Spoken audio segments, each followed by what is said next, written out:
Okay.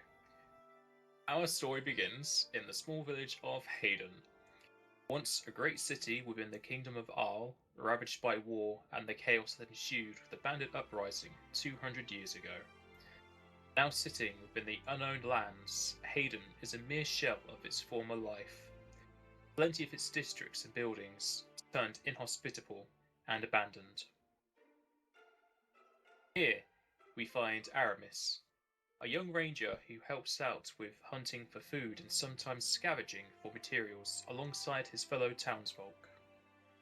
Lacking any real form of guard or protection, the town employs the strongest men and women to protect it. Acting in more of a tribe fashion, the village itself is led by Chief Aallarra, an old goblin who took over from the last chief who died of old age. Aramis has just returned from a scavenging run with Davin, a half-elf around the same age as Aramis. On their run, they found an abandoned carriage with little left to loot, save a few pieces of food and weapons. Among the wreckage, they also found a missive, coded in a weird language. Aramis was quick to realise a pattern, a cipher. He told this to Davin, who tried to help best he could with deciphering it. On their way back to Hayden, Aramis deciphered the missive and told Davin of it. Devon only told Aramis to keep this to himself, as it might cause a stir in the village itself. The journey starts just as Aramis prepares himself for another trek out of the village, his gear all ready for him downstairs into his home.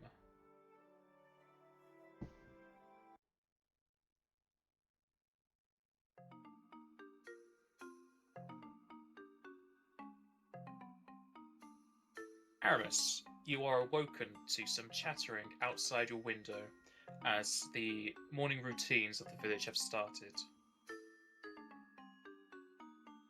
What are they saying? What can I hear? Roll perception. Is there a macro for that, or do I need to? It's on skills. I haven't made a macro for it now.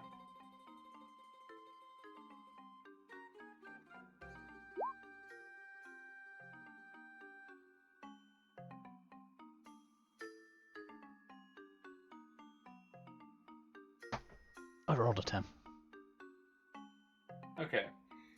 As you stir from your slumber, you try to pick out any certain words from the discussions, but you only really hear some words, something about trading with bandits and the loot gathered from yesterday, but everything else is more molds with the general chatter of everyone else. Okay. And you said that I was about ready to be heading out on another trip? Yes. I guess I'd carry on as usual. Gather my things and head out. Alright. As Aramis begins to get himself ready, you find your way downstairs, gathering your gear, which is kind of low quality as you've had to make do with what you've been given over the years. Gathering up your bow and slinking your backpack onto your shoulder, you hear a loud knock at your door, obviously by a heavy-handed individual. I've already gathered my stuff. Yes. I answer the door. Alright. You open the door to see the half-elf, half-orc brothers, Grunnock and Theoden, normally seen as cronies of the chief who enforce his law in town. They look towards you as you open the door, Grunnock being in the front. Ah, Aramis, we got a message from the chief. He wants to see you at his house. Would I know this to be unusual? It's not unusual for these two to be gathering people to the chief, as they're not only his cronies but also his messengers. You might find it a bit strange they've come to your house, as they have never done so before. What's this about? I asked them. Look, We got orders.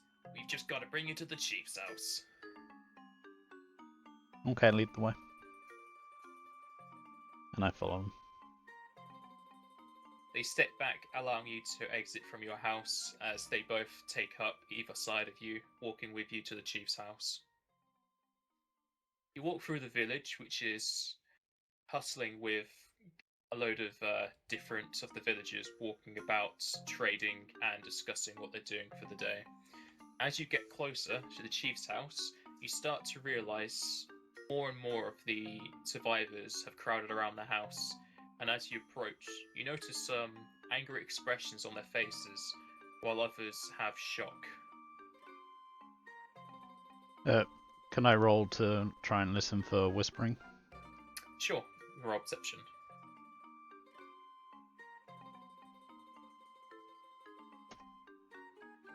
$25.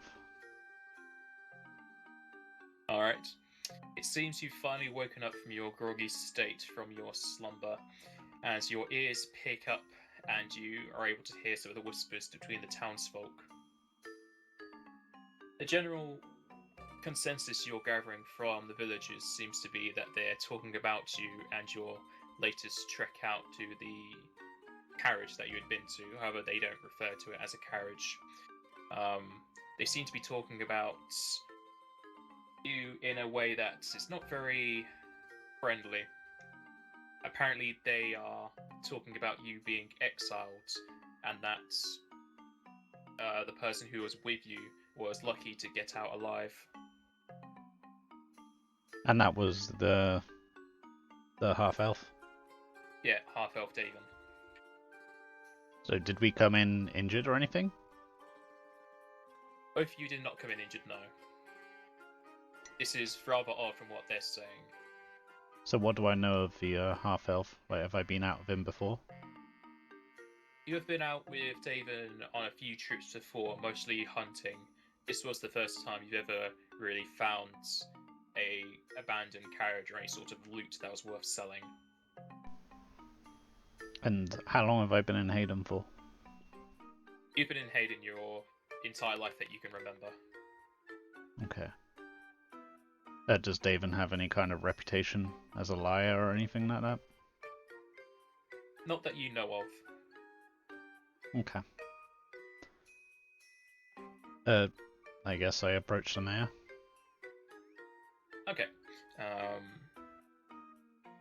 Get to the outside of the chief's house as the door opens wide, as the chief steps forward. The chief himself, as I said before, is a goblin. He only comes up to about your stomach level. However, he does bring with him an aura of authority, as many people stop whispering and kind of draw their faces to both you and the mayor, or the chief. The chief continues stepping forward to Aramis, and he throws the missive you decoded at your feet. Traitor! Traitor! A traitor is in our midst! You thought you could sneak and worm your way around whilst harboring mail like this?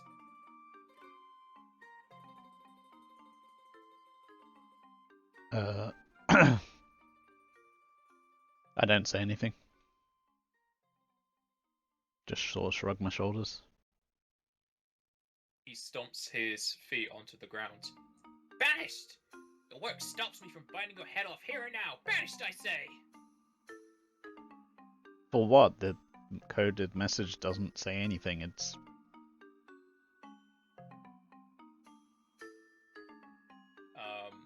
The code message that you deciphered doesn't have any writing on it. It's just the actual code itself, and it's just gibberish without deciphering it.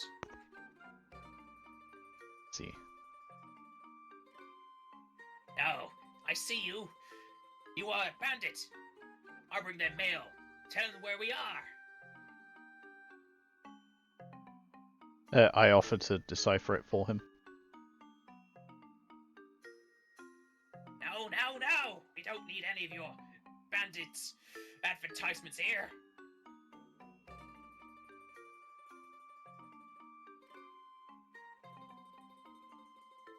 I've been here my whole life. Then I I leave without putting up a fight or anything like that. I don't want to cause problems for the people in the town.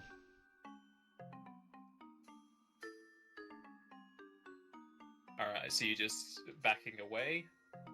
Yeah, I sort of back away and say if that's how it needs to be, I'll prove my innocence. The chief continues to stomp as he's visibly agitated. You're still standing here. However, the rest of the townsfolk that are still standing around, kind of where people would have had faces of shock, they've now all pretty much turned to angry expressions, just staring at you. You can notice some of them have clenched fists, however, they're not doing anything against you.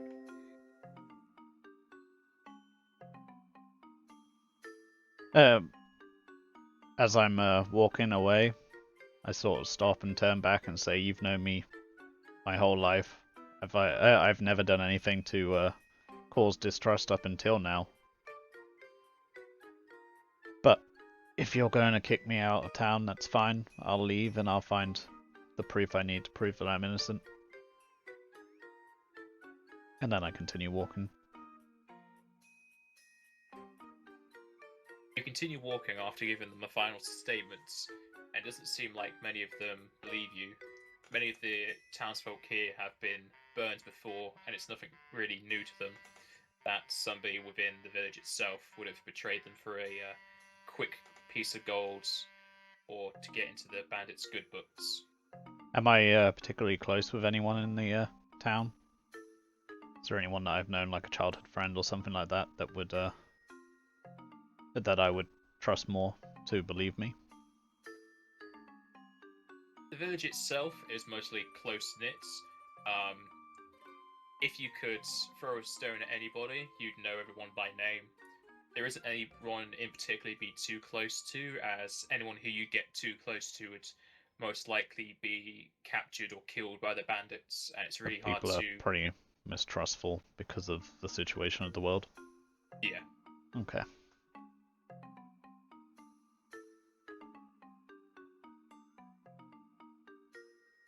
From all my trips out into the wild or anything, do I know of any place where I can hold up some kind of shelter?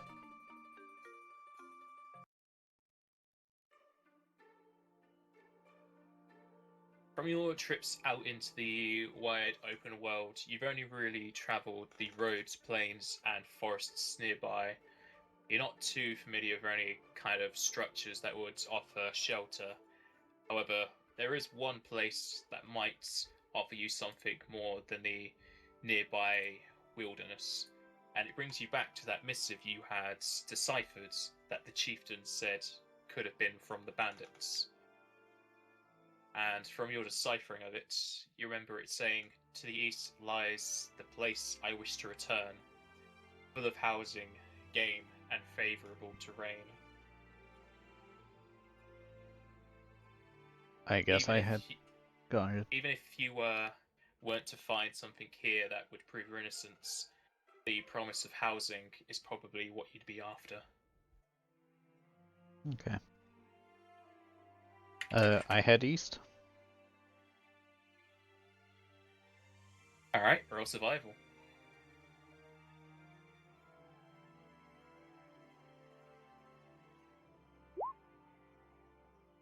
$15. Okay, so looking at the general terrain as well as the sun up in the sky, you're pretty much able to denote where east is. You look around looking for any sort of dirt or stone path. However, this part of the world hasn't really been touched by civilization as you are within the unowned lands, and so nobody's really paid money to pave the roads.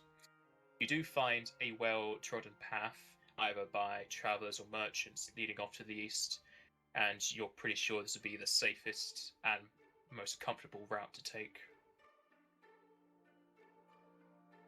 I guess I take that route.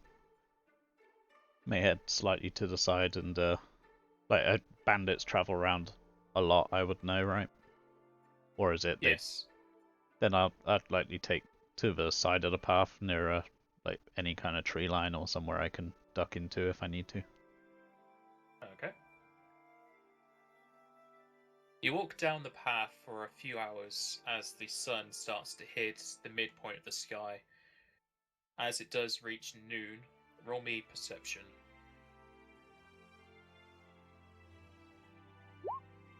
13. Okay. You continue along the path as the sun illuminates the world, and just off on the horizon, probably a few minutes too late, you notice what seems to be a group of people, some of them burly and tall, whereas others are about knee height. And besides their figures, you see the sheen of steel approaching. Can I tell if they've noticed me? From this distance, it's hard to tell, but like I said before, you might have seen this a bit too late, and if you can see them, they might be able to see you. Do I see any cover? On the path you're walking, there are some trees and rocks you could hide behind. I'll get behind a tree. Alright. So Aramis scurries from the side of the road to behind a tree. I'll also probably knock an arrow. Alright. Getting behind the tree and knocking an arrow into your bow, you're still able to see them whilst hiding behind the tree. And roll me perception. 24. Okay. Looking at where they are and where you are, you can gather there's about 500 to 600 feet of distance. And you're pretty sure you might be able to actually climb the tree you're hiding against, given the amount of time you have until they reach you. Then I do. Okay, roll climb.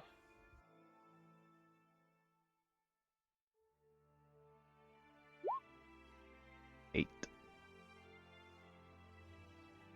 Okay, you turn to the tree and start to clamber up it. However, the twigs you grab a hold of aren't really stable as they break off and you fall to the ground. Roll me acrobatics.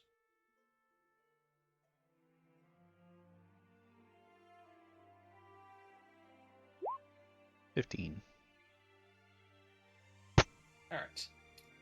As you fall to the ground, you're able to stabilize yourself, and as you do, drop the twigs and quickly pull out your bow, being able to keep an eye on the bandits in case they have heard or got closer to you. And thankfully, they've only approached another 100 feet or so. You could probably give the tree another try, however, it could raise a bit more noise than you're wanting if you fail. How well can I hide just behind the trunk, or is that not really a thing? You can hide well behind the trunk, however, the leaves and twigs of the tree itself would offer a much better hiding spot.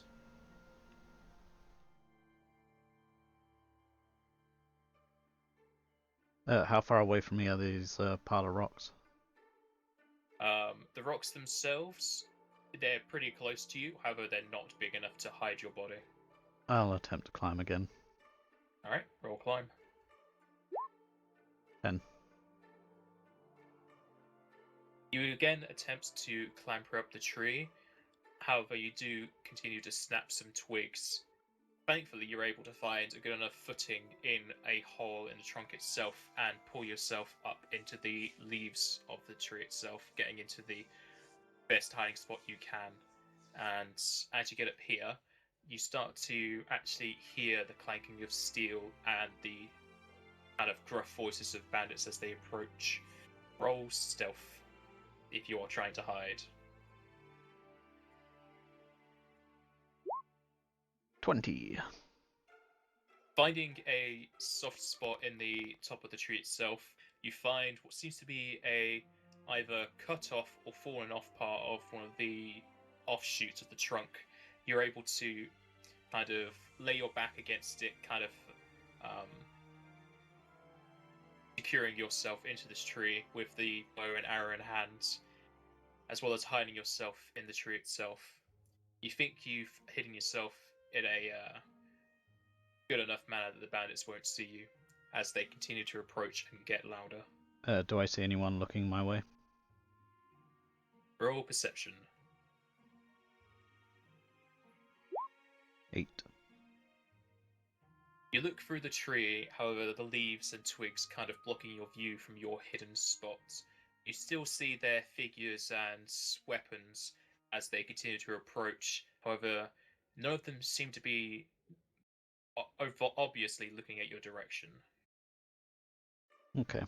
I keep an eye on it and just keep an eye on the situation. If I see anyone starting to approach the tree, I'll reevaluate then, I guess. Okay. And the tree's off the path they were following, right? It's to the side? Yes. Okay. Just to the side, yeah. This group continue to approach, and as you look over them, you're pretty sure this is a band of travelling bandits, as they're more gruff and rough than any survivors of villages you'd know of. As they continue to approach, you're able to count 4 of them, 2 of them which you could be mistaken to be in an orc or a half-giant from just their size alone. Okay. They continue going down the path as it gets closer to your tree as they start to pass by. You can roll perception if you want to listen in on their discussion. I do. Alright, so roll perception. 9. Alright, you continue following them as they pass by with your eyes, and you try to listen in on their conversation, but you're only able to pick out a few words. Apparently they are going for a hunting trip to the west. Do I know that to be something they do often? You can roll intelligence because you have no knowledges. Just a straight d20? If you click on the dice next to your intelligence on core, it should roll it. But since you haven't done it, it's just a d20, yeah. 6. Alright. You try and pick at your brain to try and remember any sort of hunting parties or plans of bandits. However, you've not really had too much contact with them up till now, and you're not too sure if this is common or a rare occurrence. Okay. I stay in a tree until they've gotten some distance, and then I carry on my way.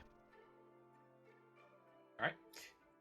You wait until they pass, and they continue down what you would assume to be the roads, and you're able to get out the tree without too much hassle. Do I know if they're likely to stop in Hayden on their way, or is it something they'd skirt past? From the dirt path itself, it does go past Hayden, though it does go through more of the uninhabited parts, so they might not go into the inhabited parts of Hayden, they might just pass through it. So when they go to the town, when they've been there in the past, they've been there specifically to head there rather than on their way to something?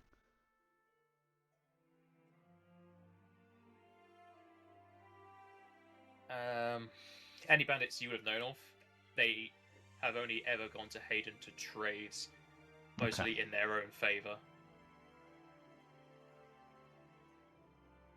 Okay, cool. You gonna continue heading east? Yep. Okay. You continue heading east for a few more hours. The dirt path itself is rather lonely as the coldness of night starts to set in. And just before the light of the sun disappears, you notice someone along your path. Okay.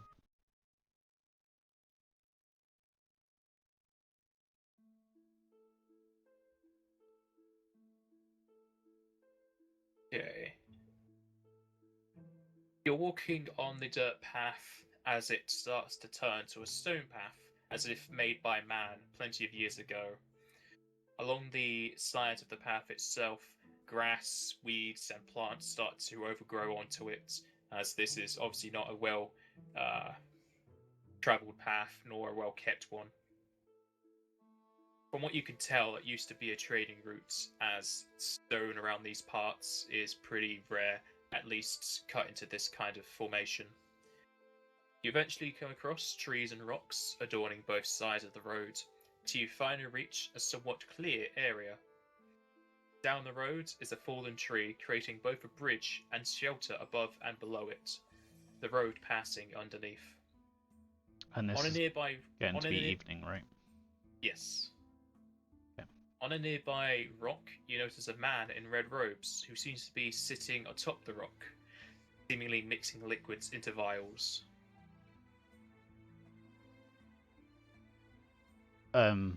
Seeing strangers out in the on their own isn't really a common thing in this world, or It's very rare. It's very dangerous to be on your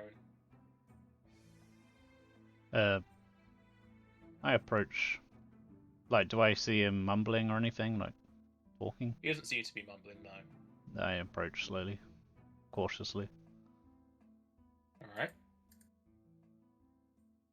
Probably have my bow in my hand. As you approach the man who's sitting on the boulder and get closer, you snap a twig on the ground as his face kind of jumps up and he notices you with a bow in hand. He kind of shivers as he drops the vials onto the ground. Ah, this, no, bandit, please! I have no money! I'm no bandit, I'm just cautious. Ah, well, don't be giving people frights like that. Could say the same for you, it's unusual to see people out here alone. Unusual, but it's a road. And you're just sitting there by the side of it, mixing these ominous vials.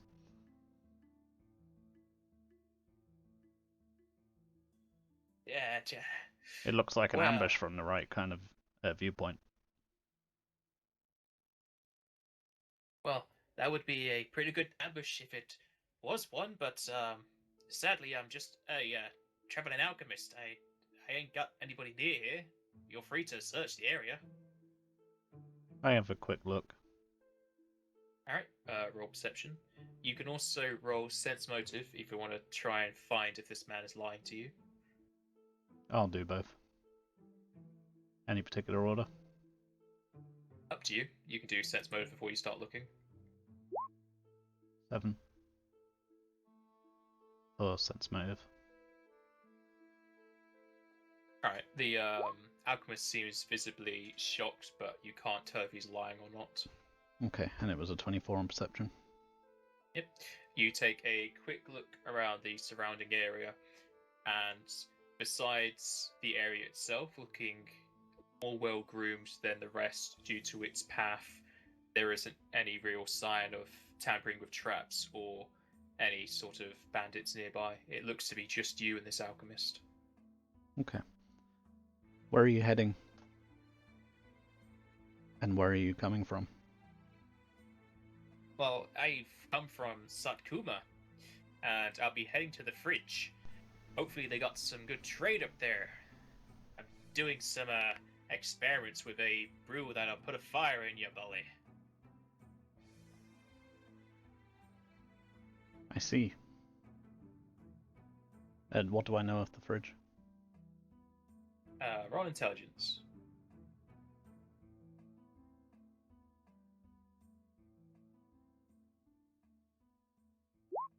11. You know that the fridge is a city to the north of Hayden and to the north of you right now. It is situated within a mostly frozen over environment, but besides that, you don't know much else. Okay. I ask if he's camping for the night here. Camping? He then tilts his head to the sky. Ah, where's the time gone? Ah, I suppose I'll be camping under this tree here. Would you mind if I share your camp? Ah, how do they condition you don't wave that bow around me? Shouldn't be a problem. The alchemist then picks up his backpack, which was on the other side of the rock, and sets it down just underneath the tree that has fallen over. Okay. He brings out a vial of a kind of greyish blue liquid and starts to shake it. The liquid then kind of starts to change in colour as it froths up, turning from its greyish blue into a vibrant yellow. The vial then starts to vibrate with a warm glow, and it turns into what you could assume to be a light liquid as it lights up the immediate area. Cool. So he just makes a glow stick. Pretty much, yeah. Nice. Shame there's no satisfying snap sound. Am I able to look for any, like, do I see any game tracks or anything like that for potential hunting for the night? Or is that something I should have done earlier in the day? Would have been more easier to do in the day, but under the moonlight, you might be able to track for something. You can roll survival. If I'd known, well, instead I'll go out and look and see if there's a place to set a couple of snares for maybe catching something over the night for the morning.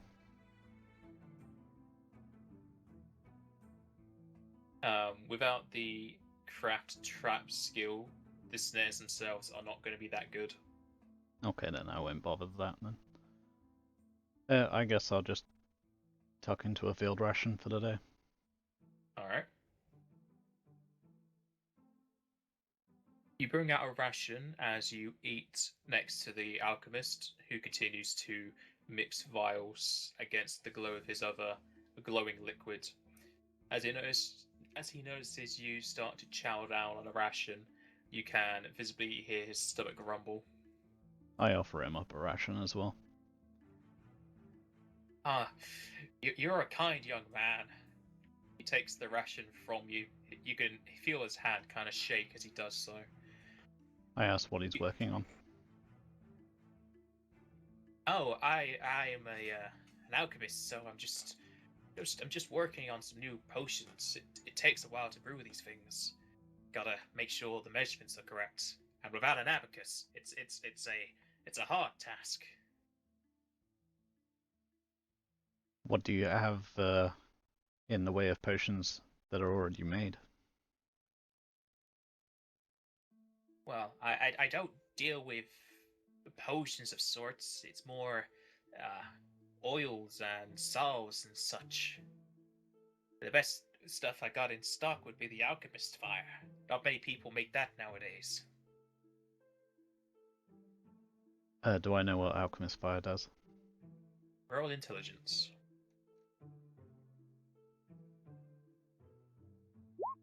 17. Alright. You remember back to reading some books, or at least the remains of books, back in Hayden, and did come across reading about Alchemist's Fire at one point. The book itself kind of fantasized it a bit more than what is actual real life. Some people used to say it used to contain the breath of dragons in liquid form. However, among reading some other books and seeing his vials, you come to the conclusion that Alchemist's Fire is more of a acidic liquid that, once thrown, kind of erupts into a hot fire. So basically, it's a thrown grenade of fire. Okay. How does it work? Like, what kind of damage does it do? Do I know that, or? It does fire damage, not much stronger than your bow, but it does it to an area. Okay.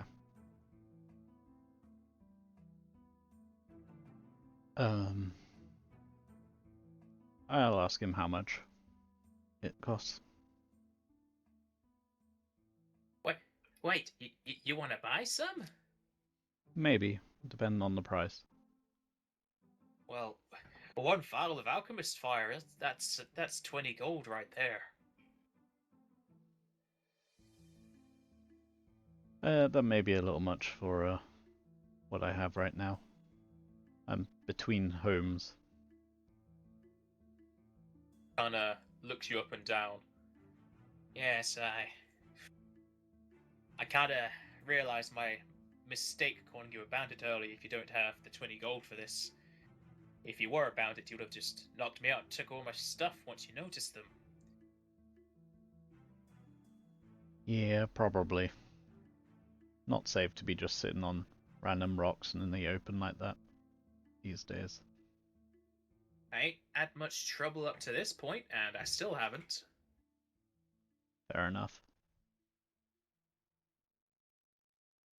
You say you're between homes right now. You heading on to the next one? Yes. Yeah, where are you heading? I might have heard of the place. I don't know any name or anything for it, do I? No. East. Uh, straight east? I've heard of a place to the east, that's all I know.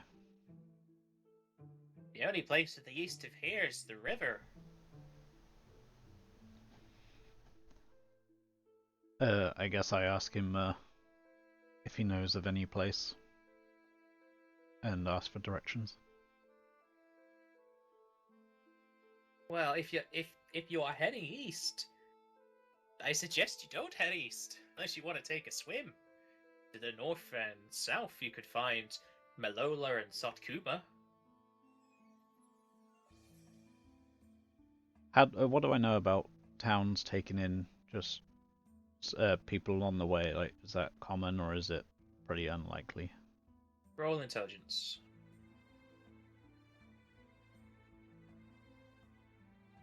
Something to which I'd put points in intelligence.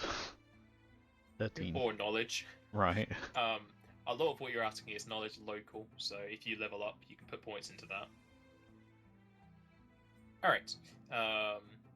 You haven't had too much stealings with other villages, if at all, but from talking with your townsfolk and the other people who go out scavenging, it is seen as rare to just take in a random person on the streets or traveling as they could be a spy or rat for the bandits. And I don't think I trust people all that much right now after being chased out of a town for basically nothing. So I guess I'll ask him if he's seen any any abandoned buildings or anything like that, somewhere I can just hold down for a while until I get things cleared up. Abandoned buildings like ruins? Yeah, anything like that that you've seen on your way here, somewhere off the beaten path. No, I've come from the south, and anything I saw like that was closer to Satkuma. Okay. And which way? Satkuma is to the south? Yes. I guess I'm heading south from here then.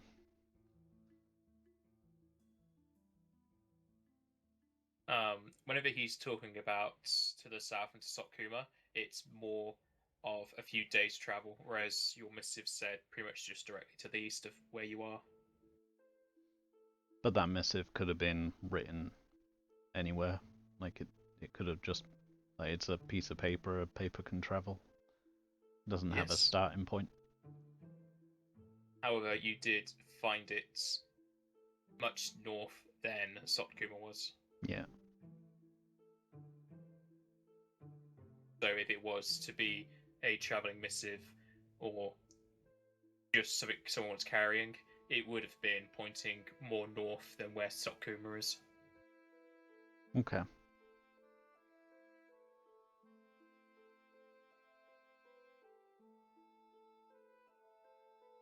I guess I'll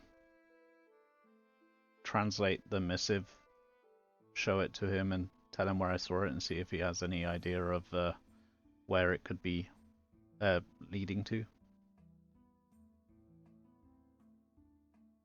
Well, I can't tell much from just words, except the fellow who wrote that might have been into riddles or rhymes.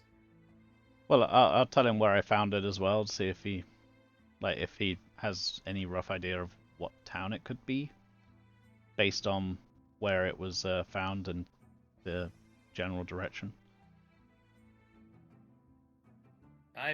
I've only really been in Satkuma. This is my first time traveling. I wouldn't be able to help you there. Okay, thank you anyway. I'll ask him some about Satkuma and stuff throughout the night. Alright. Chat with the old alchemists as it turns to nighttime, and going through the nights and back into the morning as you sleep through it.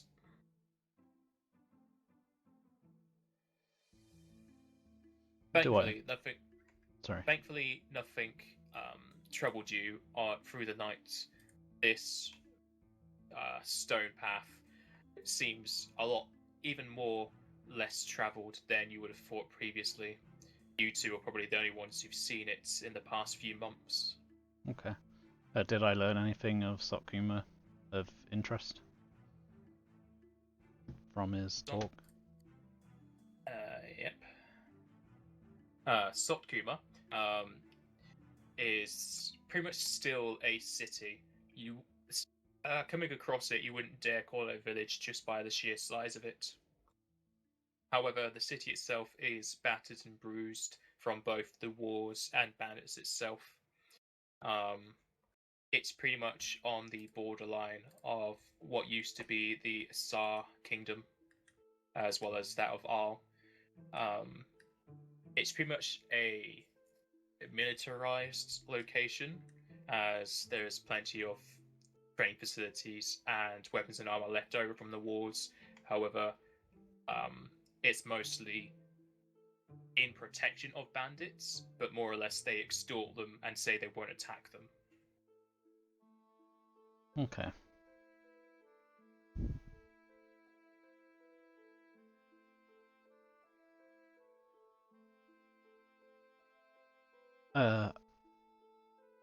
I guess I say farewell. Wish him luck on his travels. And I continue heading east until I see the river. Alright, you say farewells and continue on the road. I also keep an eye out for trails and stuff when it gets towards evening.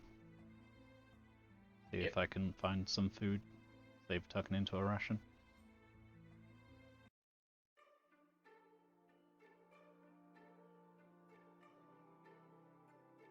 Continue heading east, and if you wanted to look for hunting for food, roll survival.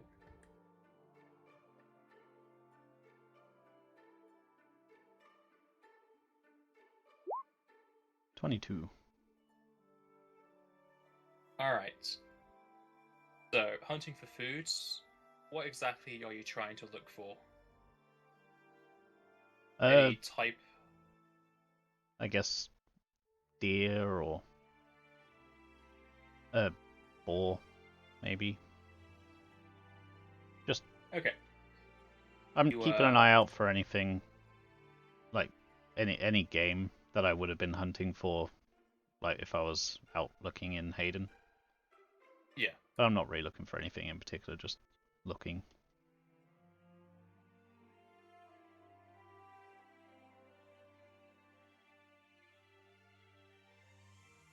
You look through the path and forests as you pass by, looking for any sort of game you'd normally hunt for, looking towards any type of deer or boar.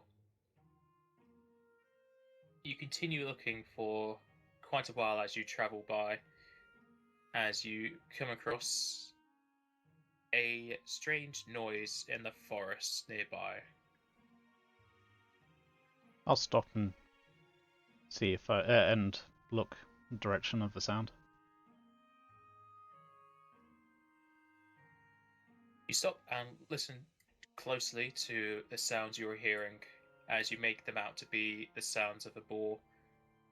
And as you continue to listen, you can only really pick up the sound of one singular boar.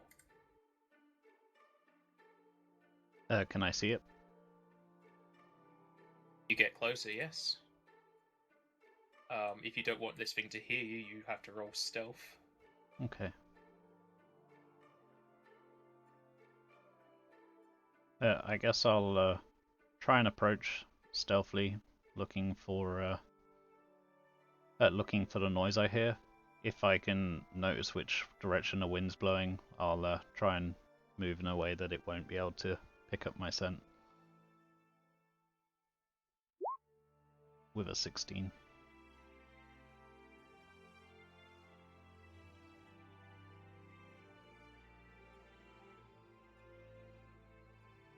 Alright. From listening to the boar and seeing it through some trees and bushes, you start to creep up. And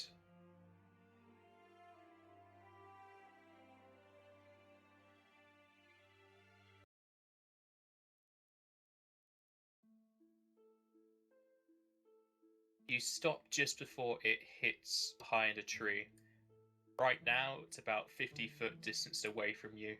It's currently looking away as it eats at the grass on the ground and hasn't noticed you, at least to what you can see. 50 feet's long range for a... No, it's not, is it, for a longbow? A longbow has 100-foot range. I guess I'll slowly and quietly try and step so a place where I can get a better shot. From where you are right now, you have pretty much a straight shot towards it. Oh, in that case, I'll just fire at it from here. Alright, roll. It should be your attack 1, or the longbow, I think I called it. Yep. Oh, I have to select a token. Ouch. 7. You draw back your bow, and looking at how thick the boar is, you draw it back even further, hoping to penetrate straight through it. As you let go, the arrow swings through the air, cutting through it, making a loud but low, a high-pitched but low whistling noise as it penetrates into a tree just next to the boar. It's startled by the noise as it turns its head to you. And roll initiative. If you click your token, it should be initiative button. Or you can do that. That's not great. There's an initiative button on the token, or is it just one of the buttons at the top? If you click the token, there's one at the top for it as well, but I think that's the same one anyway, so it's fine. And this boar is really quick to respond. So, your arrow plants straight into that tree. As it turns around quickly, it sees you, as where you are right now doesn't offer too much of a hiding spot. It starts to stamp its feet into the ground as it charges towards you. Okay, and initiative in this is higher is better for Pathfinder, right? Yes. Okay. It's coming towards me? Yes, it's charging at you. Okay. Oh wow, I can move pretty far. Charging is double speed.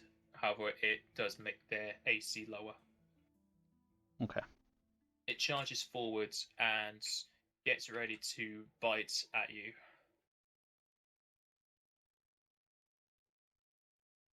As it charges forward, it seems to kind of dig its front leg into the ground a bit too far, as it just bites just short of you. Okay. Can I draw my sword and attack in the same round? Since you currently have your bow out, you can either drop the bow as a free action and draw the sword as a move action and then get an attack. However, your bow will be on the ground. That's fine, I can pick it back up. Alright, you can do that. Then I will. With a 15. Alright, so you drop your bow to the ground just to the side of you as you swing out your dueling sword and stab forward, slashing into the boar, dealing 2 damage as you cut away at its side, probably cutting off a good chunk to make some bacon in the morning. And that's exactly how I consider it. I'm just butchering it alive. The boar squeals in pain as it rears back, and it kind of jumps forward to take another bite at you. However, as you've taken out a good chunk of its sides, it kind of overestimates your position and just bites just below your arm, kind of pushing wind against you. And it's your go. I'd swing the sword again. Alright. Try and cut off some more bacon. With a 12. Bring your sword back around, trying to hit the boar as it bit just underneath your arm. However, the force of its attack kind of pushes you off as you just slash over its head, completely missing it. Might chip some tusk or something.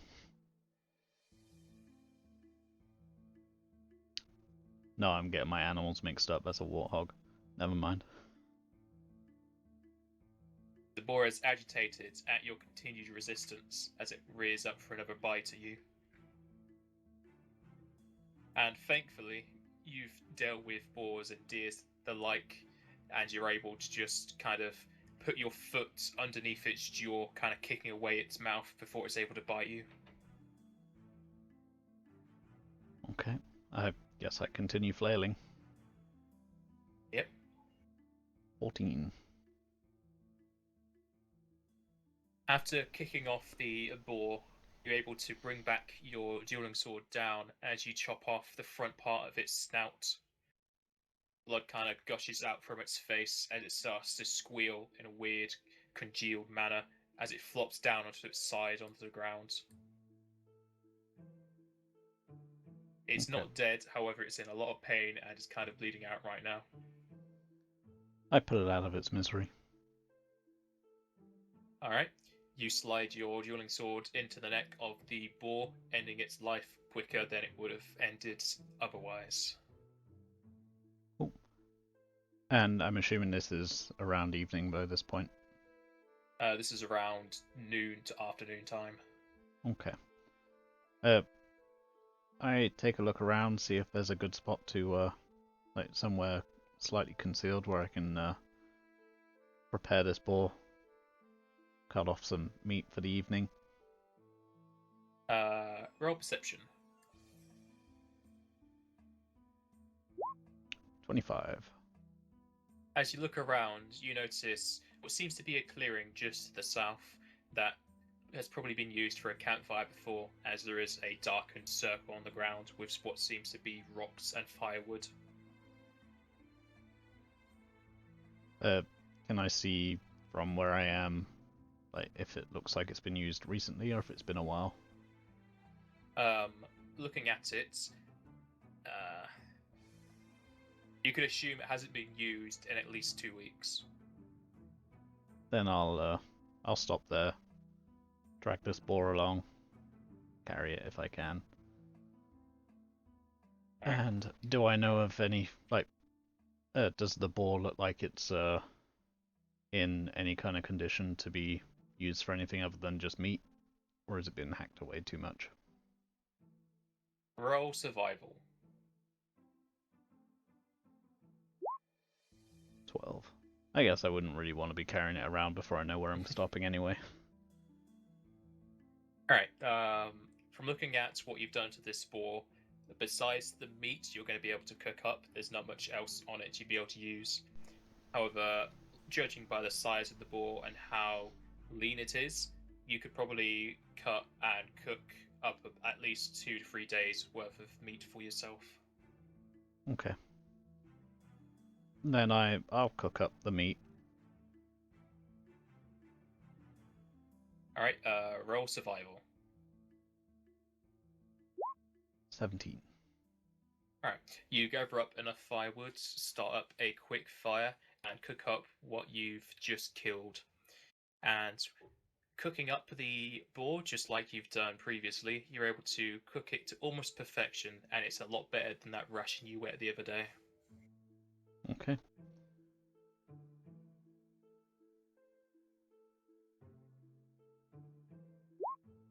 And you're able to save 2 lots of boar meals, which are £1 each. Which is gonna bring me to some encumbrance, probably. That should be the same because you used 2 rations yesterday. Oh yeah. You had one and then gave one to the man. Should I just put it on the sheet as 2 rations? You can do so, yes.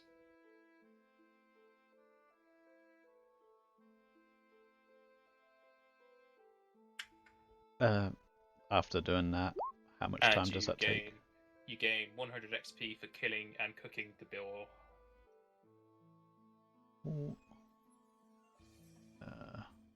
What's that?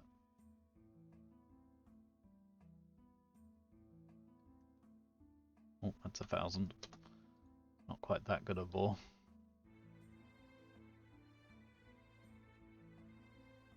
How much time has that taken? It's taken you about an hour.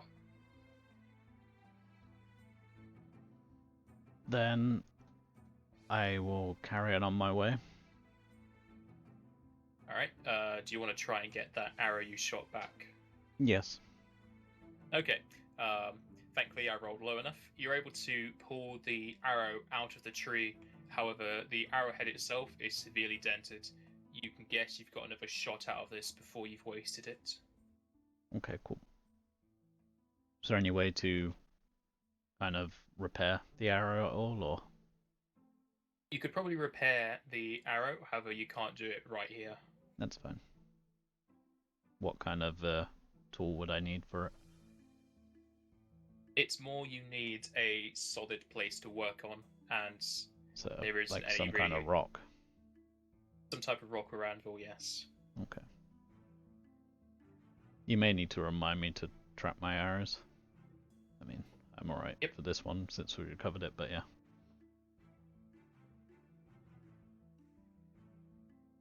I'll carry on my way.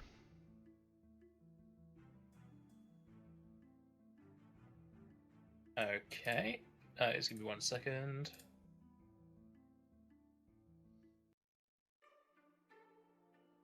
Since I know that it's, I found the note north of where I was, the general plan is to head towards the river and then start heading north from there, following the tracks, reasoning that it'll probably be on the coastline somewhere. Alright. So you continue following the path, kind of in a east and northward direction as you get towards the river. As you continue along what you assume to be the correct path, you start to notice the surrounding area start to become a lot more barren of trees, and there's nothing really you can call much of a forest anymore, turning into more of a plains. And just off in the distance towards the north, you can see what seems to be sort of mountains and cliffs. I sort of head in that direction. My intention, again, isn't necessarily to go straight to the town or city, but to see if there are any like buildings or somewhere I can haul up for a while. I want to go to the city in my own time. Alright. Continue traveling along as the sun again starts to settle down as it comes to evening, a warm orange glow kind of washing over the land. As you sort to approach something that looks a lot more man-made than the rest of the area. Okay.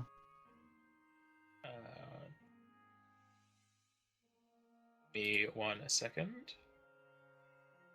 Yeah, I was going to ask for a description, but I figured you were probably looking for a map. I've already got it made, I'm just making sure it's working properly. Okay, so you come across what seems to be a kind of nook in the nearby mountains, as any sort of dirt path has well been lost. And into this nook, you notice what seems to be the shape of towers and what you can assume to be walls with a dirt path leading into it. And roll me perception.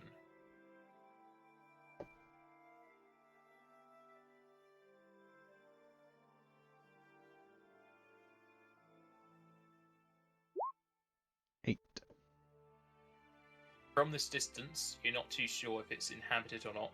However, you do see some sort of rubble along the ground. Okay. Being that I'm not entirely sure, I'll approach it more cautiously. Again, bow drawn. Like an arrow on the string, but not necessarily pulled back, sort of thing. Yeah.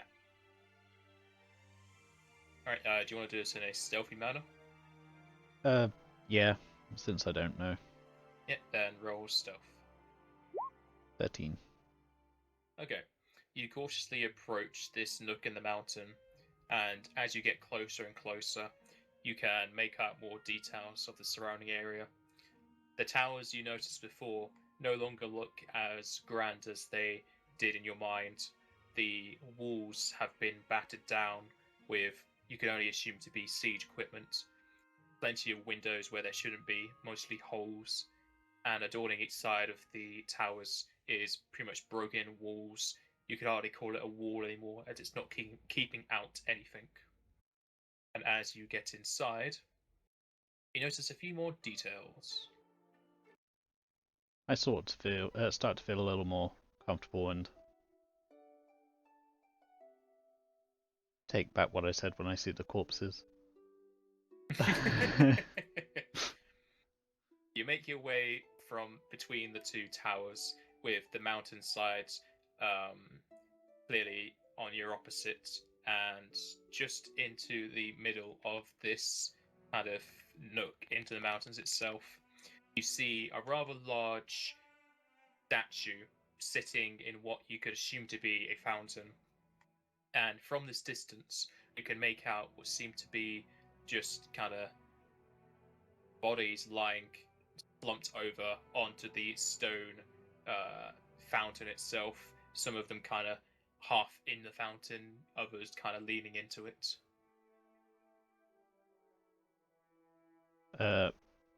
With my bow drawn, I carry on approaching carefully. All right. You continue approaching, and just to the north of you, you notice some more towers. One of them is more of what you could assume to be the remains of a windmill. And within this kind of environment, you're not too sure a windmill would have provided much um, work, with the mountains kind of blocking off two directions. And just to the west of that one, um, another tower, which is much taller than the others, again has been destroyed by either time or attack, with plenty of it kind of fallen away, and is mostly forming rubble at its base. And So as I you get, see one tower that's somewhat roofed and one that's just collapsed, basically. yes, Okay. just past the fountain, you can also make out what seem to be the ruins of buildings, though there's only really uh, walls and fireplaces left standing. And to the south, a patchwork kind of wall system made out of different types of stone and wooden spikes. Okay, cool. From closer look, do I see how fresh these corpses are? Getting closer, you can roll a heal check. Oh, I'd put points in that. 11. From this distance, you can pretty much tell that these bodies are indeed dead, and so they should be called corpses. However, from this distance, you can only really tell that since they're not decomposed, they've been dead within a week. You'd have to really get hands-on to get the hours and days. Okay. At an immediate look around, I don't see anything aside from the buildings. I don't see any sign of people, any fresh tracks or anything like that. You can roll perception. 14. All right. Glancing over the area, looking for any sort of person or tracks or any sort of disturbance. You don't notice too much. However, the ground itself has pretty much been overgrown with grass, weeds, and bushes. It'd be hard to tell without kind of moving everything aside to actually look for the tracks themselves. The only thing you can make out are the three bodies in the fountain. Okay. At that point, I approach the first body. This one. All right. You can move your token, by the way. And I'll investigate this body again, see if I can figure out roughly how long it's been dead. Alright, roll a heal check. Ooh, that's a 1. 7. Alright, looking over the body, just like before, you're not too sure on the exact timing. However, it is dead, and it's been dead within the week. Okay. Do I see anything on the body? Check his pockets. You can roll perception to search the body. Oh, crit. 26. I go from a crit fail to a crit success. The hell. Well, crits don't affect skill checks. Yeah, I know, but still. It affects the colour, and that's what matters. Still impressive, even if it's the wrong time for it. Okay. Looking over the body, going through its pockets and any other pouches it might have, you can tell this body has been looted rather recently. However, you're able to find something the other people weren't, which equates to 6 silver pieces. Okay. I'll move on to the next body and do the same 2 checks for the corpse and the loot. Yep.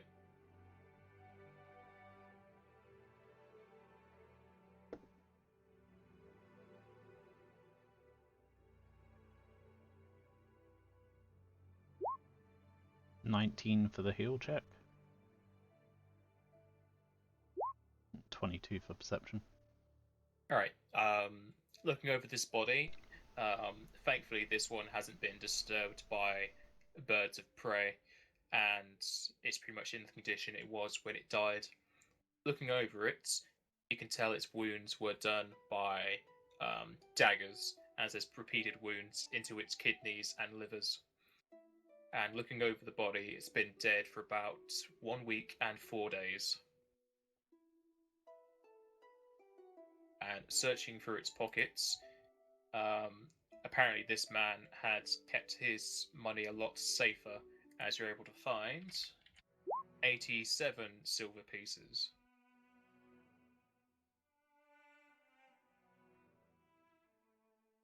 Just determined for me to be encumbered. Well, not everybody carries around gold. Right. I'll move on to the next person and do the same 2 things. Said 87 silver. Yes, 87 silver. Calculator. You can do maths in the chat. Basically, if you want to do any maths, just put 2 square brackets on either side. So it comes up like that. Okay. You want to put 2 square brackets on the left and 2 square brackets on the right, and then in the middle, just do your maths. So 6 plus 87, and it'll calculate it for you. Okay.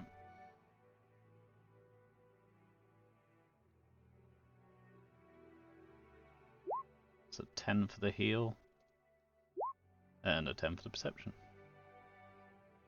Looking over this body, it's pretty much been pecked away at what you could assume to be crows, and you're not able to really identify its precise death. However, you could assume it to be within the week. Yeah, I'm pretty much assuming that the 1 week, 4 days applies to all 3 of them at this point. And looking over this man's pockets, you find 11 copper and 5 silver.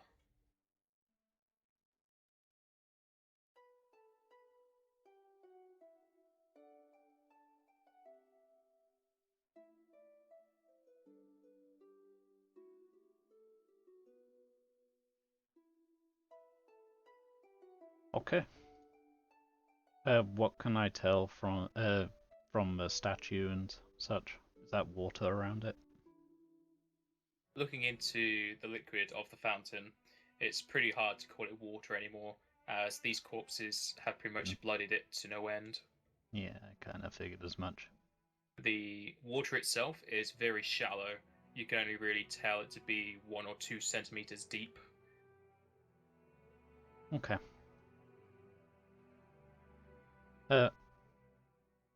So I see ruins to the south. Basically, I only see one building that's somewhat intact, I'm assuming. Yes. What is this? Is that a gravestone? Can you use the ruler?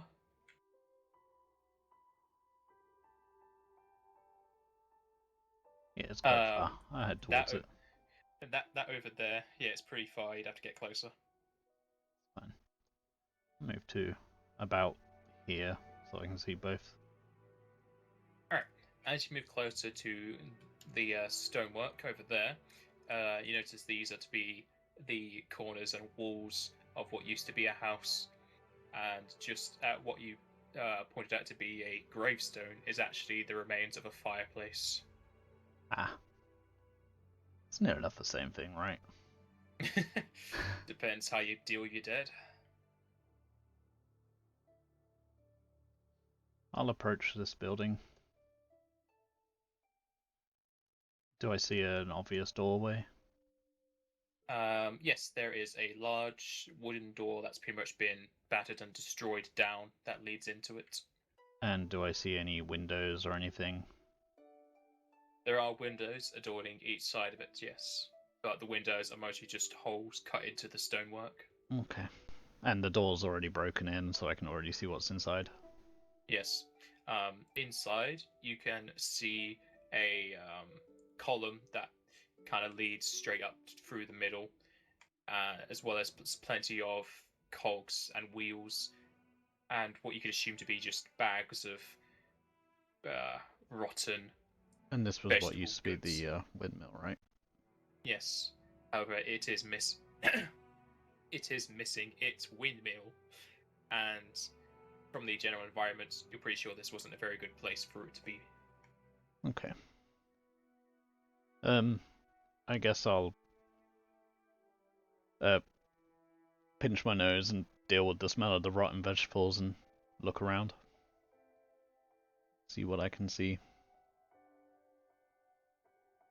From the smell, I can tell none of the food's going to be any good, but... Yeah. You look around, trying to make out anything that would be of use. However, it seems this place has been looted. Most of the containers have been smashed open or just torn off their hinges. Plenty of scraps of wood and cloth are just laid across the ground. Anything that would have been of use here has been taken long ago. Okay. And aside from that, everything's just in ruins. Yes. Okay. Then I guess I decide that this is probably the place where I'm going to be holding up for a while. And how much, you said it's coming on evening? Yes. Did you not want to check out the other tower Has that's the next other to it? tower got any roofing or anything to it? Well, it's pretty much exactly like the token. Half of its roofing's kind of fallen away. However, it does look like it has more than one floor. Okay. Then I'll go for it and check that out.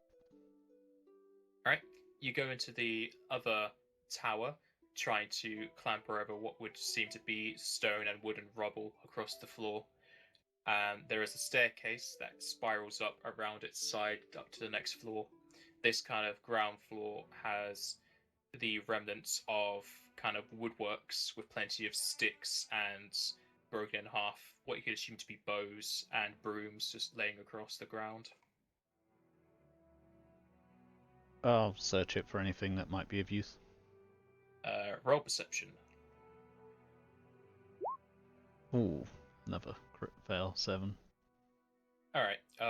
You look around, trying to find anything of use. You find some scraps of wood, which you could use for crafting later, but besides that, there isn't much of use here.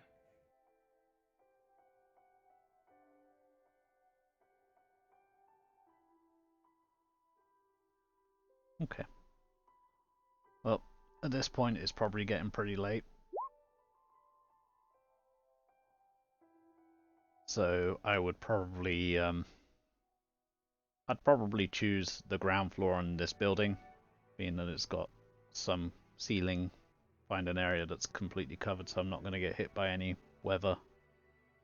Did you not want to go to the next floor? This one has more than one. Oh, I thought we. Okay, then yeah, we'll move up to the next floor. Like after finishing searching it, I'd find a place to stop for the night. Alright, heading on to the next floor. This next floor seems a lot cleaner as it's more widely spread out. The walls have metal hooks, as well as a few kind of already opened up cabinets which have been looted. And just to one side of the room, you see something kind of hidden underneath another body. Another body? Yes. And let me add this wood to the sheet and then I'll...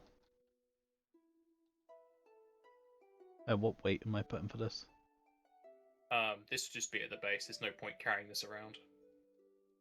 Okay.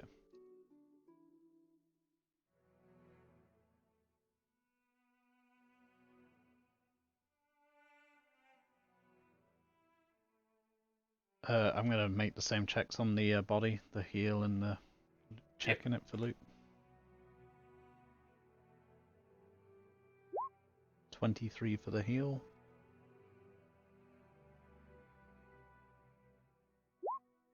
What's with the ones on perception? I either get really well or really poor for perception. Because you got dust in your eyes.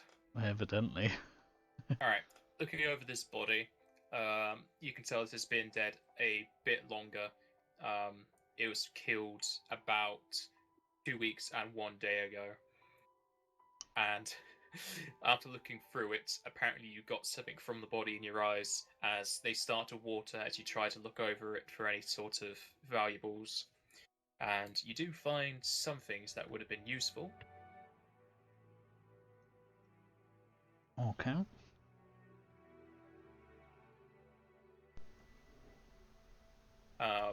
As you move the body, you find clenched in one hand and another thing in its pockets, a blacksmith hammer and calipers, as this body was slumped over the remains of an anvil. So I should note an anvil as well. You could note an anvil, but you're not going to be able to carry it. Yeah. Or at least you'd have it's to more drag just it around. Tracking that I have it. Yeah.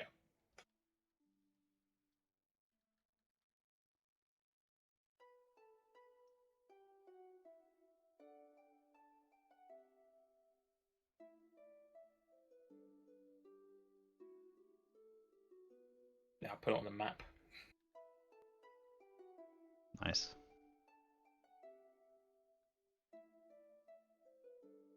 What would calipers have been used for?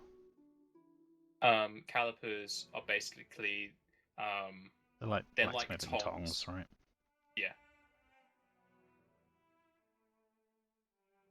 So I can assume there was probably once a forge in here as well. You can assume that, however, looking around, there is no evidence of a forge. Okay. And is that all I see? Do I see any other floors or anything like that in this building?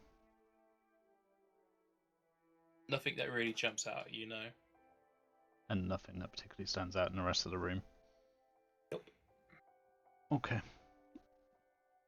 Then I head back downstairs. And I find a place where there's no hole in the ceiling. And set up camp for the night. Alright.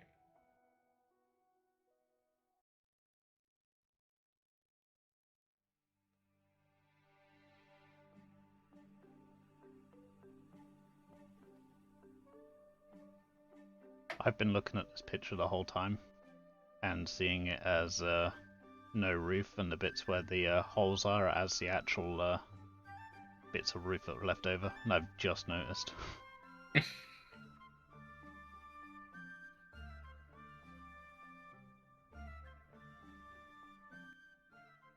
Alright, you set up for the night, finding and pushing aside rubble to get a good enough clearing to lay your back on. And the night is pretty peaceful. There is a low, there's a high pitched but low kind of whistling, kind of peeking off of the top of the mountains. And would I know what that would be caused by? it's really just the wind coming off the mountains. Okay.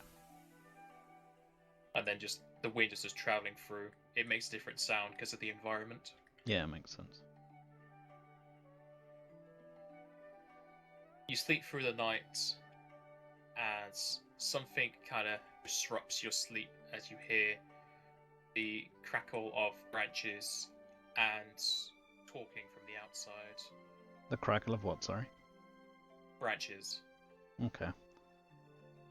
I sort of gather my things as quickly as I can, and then investigate what I hear. Alright. Poke an eye out from your little makeshift tower as you notice a few people surrounded around the fountain. Just give me 1 second.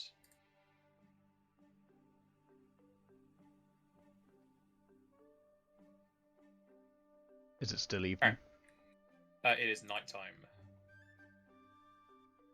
So just... Sorry, go ahead. Yep, go ahead. From what I can see, like, are they... So I see 3 characters there. Do they, Yes. And 2 of them obviously look like bandits, I can see that from here. Yeah. Do they, seem to be chasing the, 3rd, or...? Nope. As you look out, you do indeed see 2 bandits, both of them holding torches.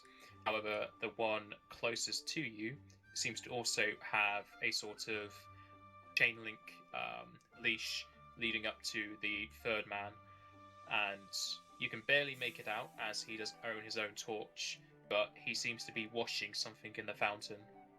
And roll me perception. I shall, because I can't see an extra person.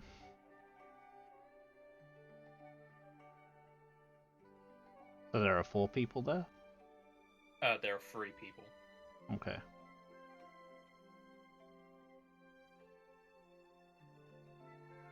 And one of them's being held by chain by the one of them.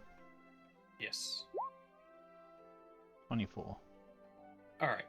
Looking over these 3 individuals, you can see the man closest to you to be of a cleric persuasion just by the clothes he's wearing.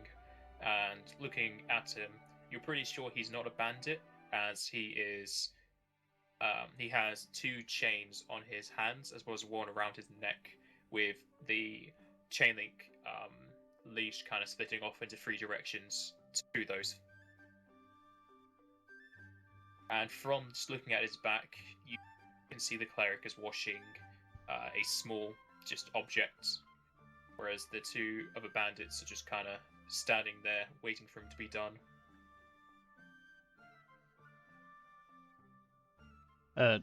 Do I have, like... Hang on.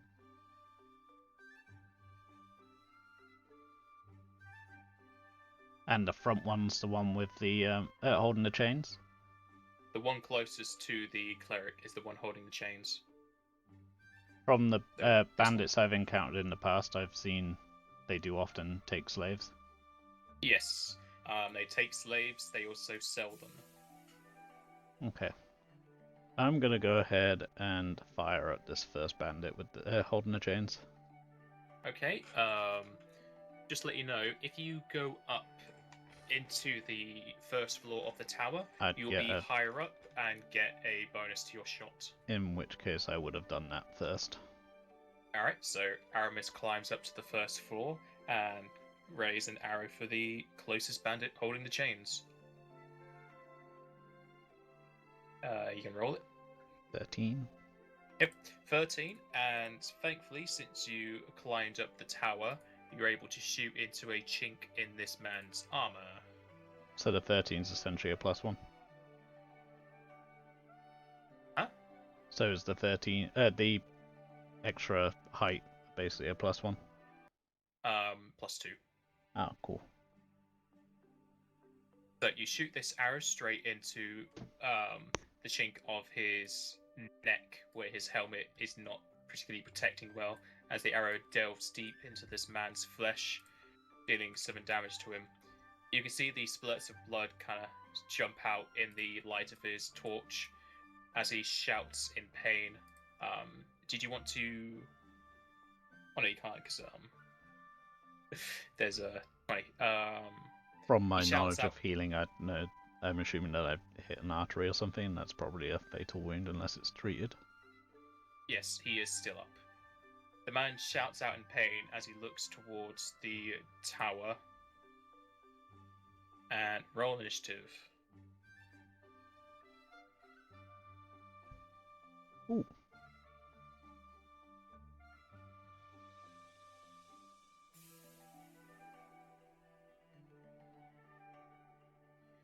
I gave the lanterns initiatives. Well, the torches, really. There we go. And I assume the cleric's still bound by chains, so... Yep, just give me 1 second. Find his initiative. There it is. Oh, nice. So this man just screams out in pain as he starts to dart his eyes around. What? Who's doing that? And thankfully you're able to knock another arrow if you're wanting to let it loose. Yeah, I'll answer with an arrow. Maybe from a...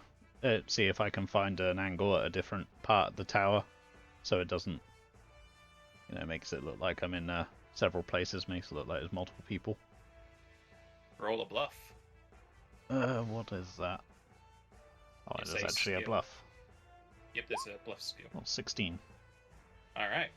We'll see if this man thinks there's more than one when you shoot.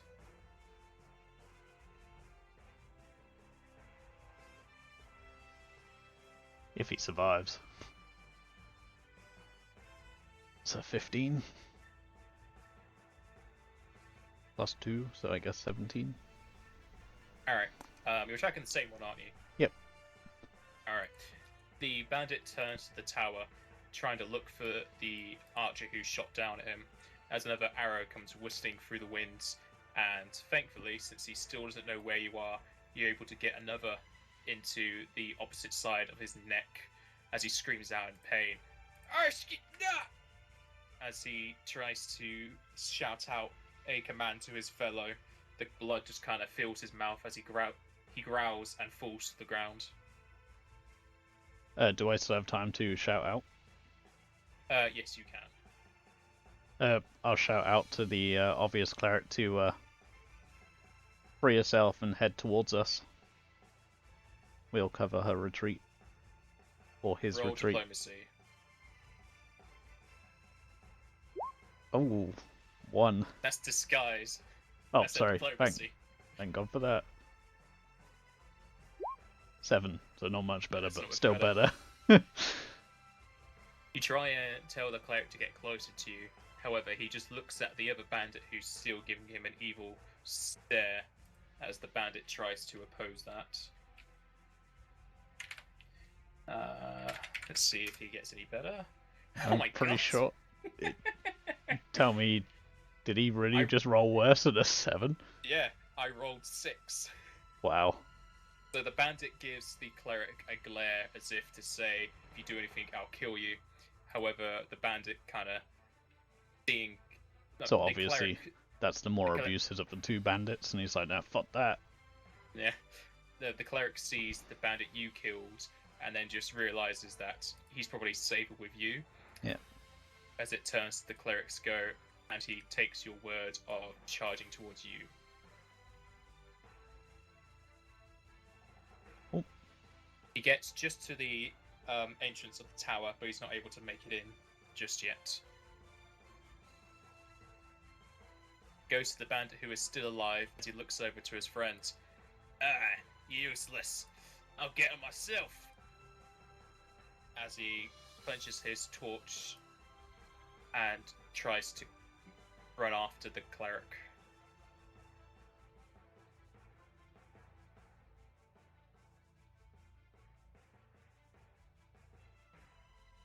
As it goes back to your turn. Do I still have a shot from my angle? Yes. Okay. I'll move to a... Is there a third spot that I can shoot from? You can sit on the sides of a window and shoot out of it. It'll be a bit of a awkward position, but you can do it. Yeah, I'll do that. And before I shoot, I'll shout out. Can I tell if it's a male or female from this point, the cleric? The cleric is a man. Okay. So as I do that, I'll shout out, leave him and I'll shout out, leave him and flee, or we'll kill you. And then I'll fire the arrow. Wait, so you're trying to intimidate the bandit? Yep. Alright, you can roll intimidate if you want. I will. The 14 to hit as well. Okay, he's I not didn't intimidated. intimidate shit. He sees an archer and doesn't think much of it as you try to shoot at him and you narrowly miss hitting the path next to him. Okay. The cleric kind of clampers into the tower, trying to run away from his attackers. He looks around, though since it's nighttime, he can't really make out much, and kind of stumbles around trying to find the staircase. Am I able to like talk quietly down and sort of direct him to where I know the staircase to be? If you were to try and talk to the cleric, the bandit would hear you. Okay, then I wouldn't. Alright. The bandit gets closer, and since he actually is holding a torch, he's able to get inside and get closer to the cleric. Kind of hear a thump downstairs, and the kind of weak sound of wood hitting wood. You could assume the man dropped his torch in an effort to bring out his weapon. Cool. You can hear visible kind of moaning and kind of cries of fear, probably from the cleric, as you cannot see either of them as they're now on the bottom floor of the tower. Okay. It's your go. Are there any holes in the floor? Roll perception.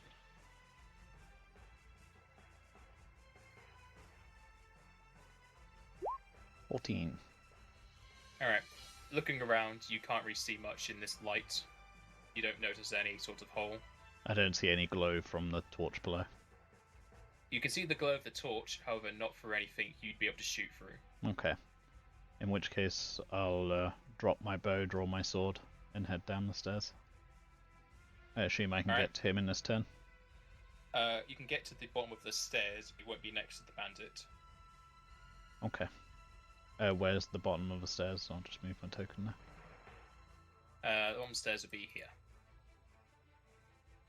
Okay. So you're about 20 foot away, but there is rubble on the ground. Okay. And since you're now down here, the torch illuminates you as well, so the bandit notices you. You can see the bandit as he has a rapier at the ready, just kind of pointed at the cleric. And what condition do I see the cleric in? The cleric, roll perception.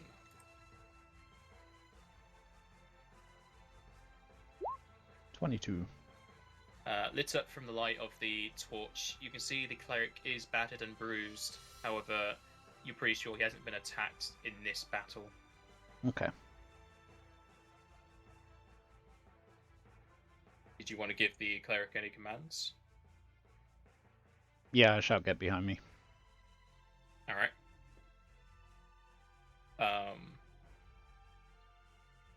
Roll diplomacy.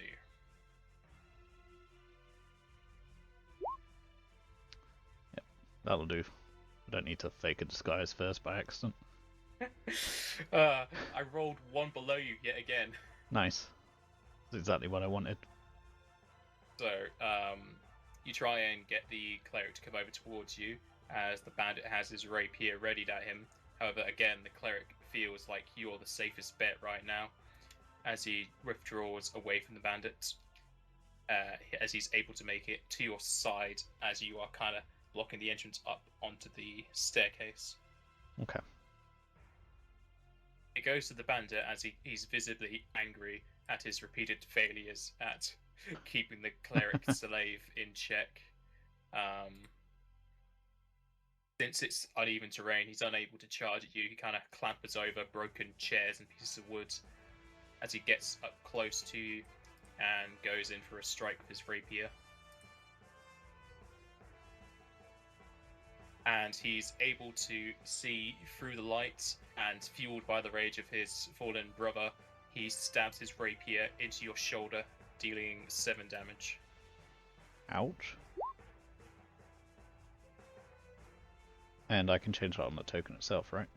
Yeah, just click the token and then click the green circle, then type in -7. Okay. Yeah, there you go. I've got you! You stole my good prize! I don't respond, I just attack back. Yep. Badly. With a 6. Wincing in pain from the stab to your shoulder, you kind of try and slash back, however you only cut the air. Okay. Am I able to also step aside, let the cleric get behind me any? Yes. Okay. You can take a 5-foot step somewhere. Like, I'd step aside, let him get behind me, and then step back if that's possible, or... Yeah, you can do that. You can kind of, like, flatten yourself against the wall, so you can just stay in the same place. Oh. Alright. You flatten against the wall, letting the cleric kind of jump by as swords wing around. And I'll sort of mention if there's anything you can do that can help. It'd be appreciated. Alright. The cleric turns back to you as he sees the wound in your shoulder, as he holds up his hands, chants something religious as holy light moves over your shoulder. Something and he religious. Heals you for 6. Nice, so... You will save that for half if you don't want the healing. Nope, I'm alright. Right. I'll save that awesome roll for later. Goes back to the bandit. Hey, stop healing him! That's for me! As he goes for another stab at your shoulder.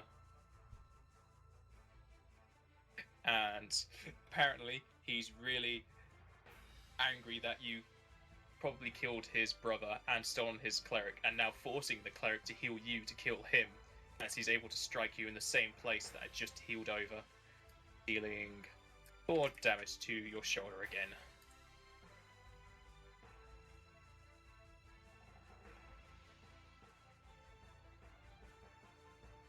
I sort of grunt and say, you're getting tired, it didn't hurt nearly as much this time. Alright, shut up! And then swing again. Alright. And do worse. With the fading light of the torch, you're seemingly unable to hit him in the correct spots. That the bandit keeps chuckling at your ineptitude. I sort of miss for killing your brother. It must have been a lot more work than I thought. The cleric looks you over and continues to chant religious nonsense to heal you. Nonsense, I like it. And you get healed for another 6. That takes me past full. Yep, you'll just go back to full health. Goes back to the bandit. I said stop healing him! As he goes for another strike at your shoulder.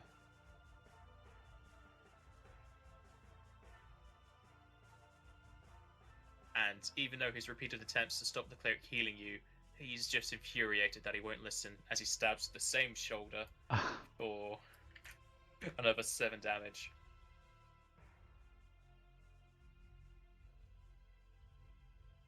I could do this all day. I say you don't have all day. And crit. Oh, and that is a confirm. So, this man has repeatedly stabbed you in the shoulder, and you're pretty sure that's now your favourite shoulder, as it's not given out on you. You bring up your sword. You say favored or favorite? Favourite. You bring up your sword, aiming it down into the neck of this guy, as you've kind of had enough of his shenanigans, and apparently your neck is your favourite place to attack. Nice. What did you choose as favoured enemy, by the way? I didn't yet, okay. Although it's now throats. Favourite enemy of fruits. Is that level 1 or level 4 that's favoured enemy? I know terrain and enemy are, yeah. Be level 1. You get it every so often. Yeah. And for now, I guess in this world it's bandits. Yeah. Decide in this instant that you just hate the throats of bandits, as it's critical wasn't enough to kill him, but you bring it up again and then hack away at his neck, kind of delving even deeper. The bandit just brings up his hand to try and stop the blade, but it cuts into it, just kind of making even more blood. He kind of drops to one knee, is like, as his throat starts to fill up with blood, just like his brother did. Nice. You want to end him? Yep. Alright. How do you do it? So my sword's already in his throat? Yes. I just slice the rest of the way through, decapitate him. Unless it's gone down his neck, in which case, I don't know, I just keep pushing down. You continue pushing down your sword as it meets bone, cutting enough of him to end his life as he falls limp into your sword.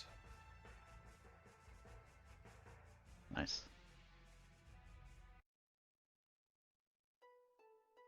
And then I say that's how you sheath a blade.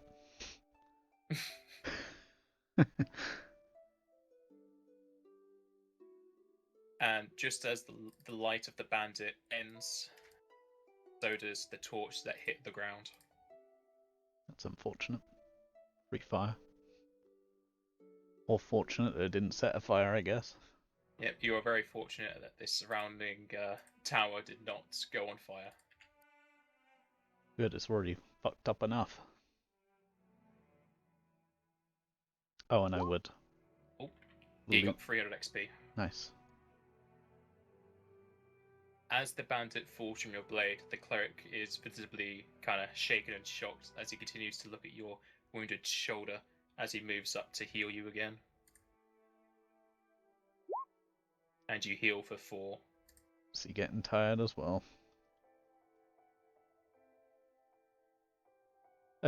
He's still wearing chains, I'm assuming. Yes, the cleric has his hands and neck in a metal band with chains kind of growing across the floor as he ran away from the bandit who was killed.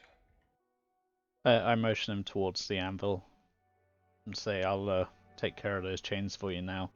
Are there any more? Are you asking him if there's any more bandits? Yep, sorry. Okay. I hope you can get these off. They've been on me for way too long, but no, these guys bought me recently. Okay, cool. And you didn't see anyone else in the area on your way up? We found a woman, but those two killed her. Good, then I no longer have any regret killing them. Are you okay? A bit sore. Well, you take him up to the anvil. Are you just gonna try and smash off the metal bands? Yeah, I'll not go too close to him, obviously, in case I fuck up. But I sort of try and at least take away some of the extra weight from the chain. If there's any way I can pry it open, like if I can see a pin that can be moved, then I'll try and use those calipers and blacksmith hammer to sort of knock them out if I can. Have you put any points into disable device? I think I did actually. It was one of the ones you recommended that I've never taken before. Yep, yes, I did. Alright, you can try and scrounge together something to unlock his bands with disable device. 13. Alright. You try and finagle with the bands, however, you're not able to unlock them. However, you are able to take off the chains, so only the bands are on him. Okay. And am I able to reattempt this, like in the Yes. morning? Then yeah, I'd turn around and say to him, "It's late. You just woke me. I can at least shorten the get rid of the chain for now. We'll try and remove the actual bands in the morning." Thanks. This definitely makes my hands a bit lighter. Yeah. And I'll quickly search the bandit. The one that's in the tower. The one that's in the tower. I'll do the other one when there's light. Alright, roll perception. 25. Alright. So, looking over this bandit, it seems he was pretty much carrying all his value on his person and in the cleric, as he doesn't carry any gold or silver on him anymore. However, his equipment is rather in good quality in comparison to what you've seen before. So if you are wanting to strip him of that, you can have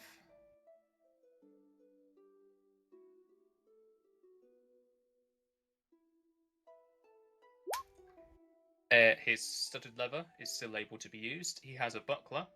He has a composite longbow, but he left that at the fountain, as well as a quiver of 20 arrows on his back. And he was using a rapier, as well as a sap that is kind of hooked on his belt. Okay. And I fired 3 times, right? 1, 2, 3, yes. Okay. You want to try and get those back? Yep. Alright.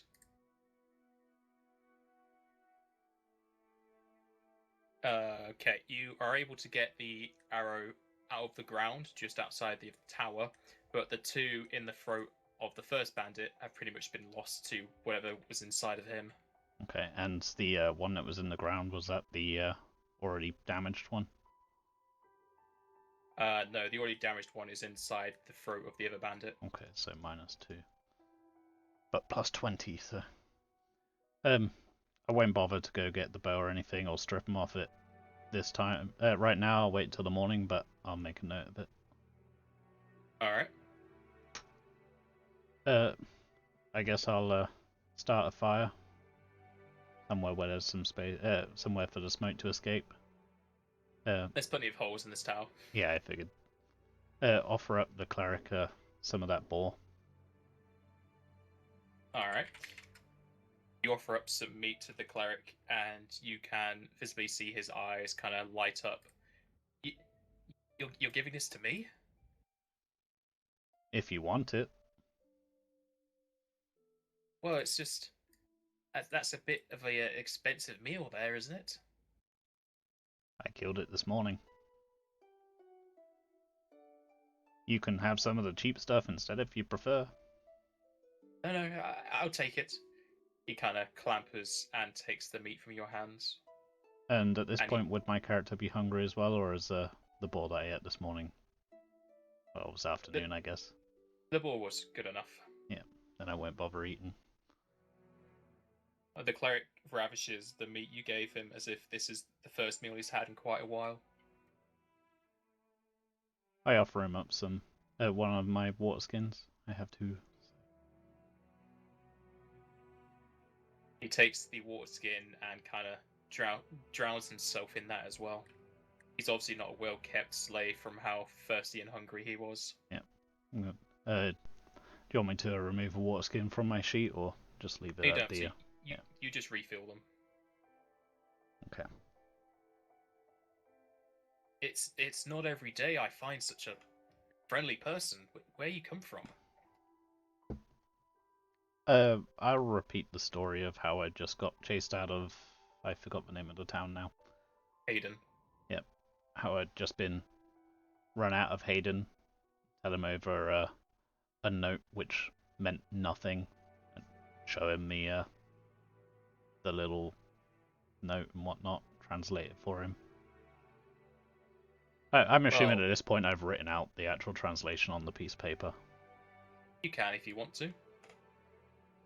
And say that I'm planning on staying here at least tonight, maybe a couple more days at the minimum. You're welcome to stay with me. Thinking of checking out the town nearby. Wait, have I seen that town nearby? No, it's Yeah, quite then a few miles off. I tell them that I'm planning on stopping here and resting up. Seems like a good place to be. Well, I'm surprised such a harsh town bred a fine fellow like you. Um, if you are willing to keep me here, I'll stay. If you're willing to keep on patching up my shoulder every time someone cuts it, that's plenty fine by me. Well, I can only do that so many times. You don't need it again, do you? No, we're alright for now. So, You scratch my back, I'll scratch yours.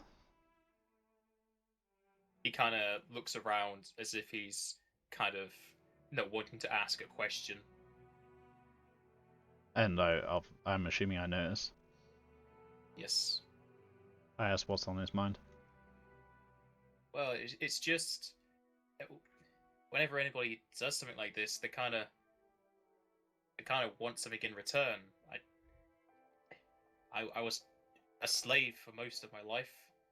Does that mean you're my new owner? No, I'm more a friend. If you'll have me. Yes, I'd like that. Then stay, rest. We could probably both use some sleep. And I'll probably stay up and keep an eye out for a couple hours, and then when I notice there's definitely no one else following, I'll sleep the rest of the night. Alright. The night goes on pretty much peaceful. You only really hear the whistling of the wind over the mountains. Okay. As it turns to daytime. And when you rest, you heal your level in health, so you would heal 1. Okay.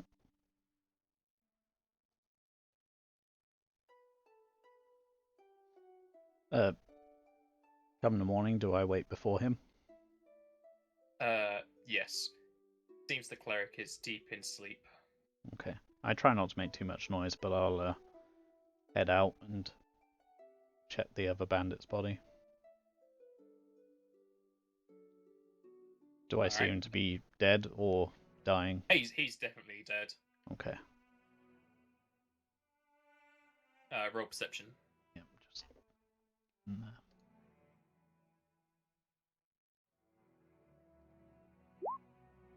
Jesus Christ. Alright. Looking over the body, apparently this man had fallen on his quiver and pretty much destroyed his supply of arrows, but the rest of his stuff is pretty much identical to the other bandit.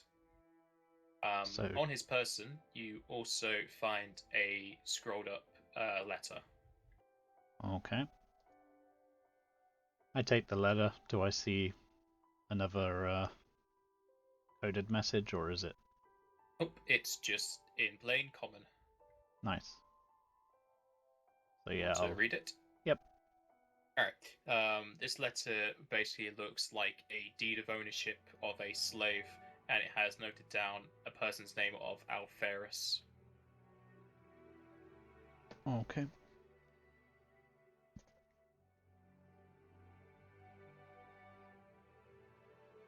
And it seems this person was worth 300 gold. Nice. So I gather the other bow, and I'll strip him of his studded leather, buckler, and I'll bring everything inside of the place where we stayed the night. And Alright. drag the other bandit out without his gear. So just the bow, the shield, and studded leather and whatnot. Yep. I'll put him out there for you. Yep. Trying not to make too much noise, trying not to disturb the cleric. And I'm assuming that's going to take some time. Yeah, it'll take you about half an hour. Okay. And the cleric's still out? Yep. And It looks like he wants to sleep forever. I guess I just carry on moving bodies. Just trying to...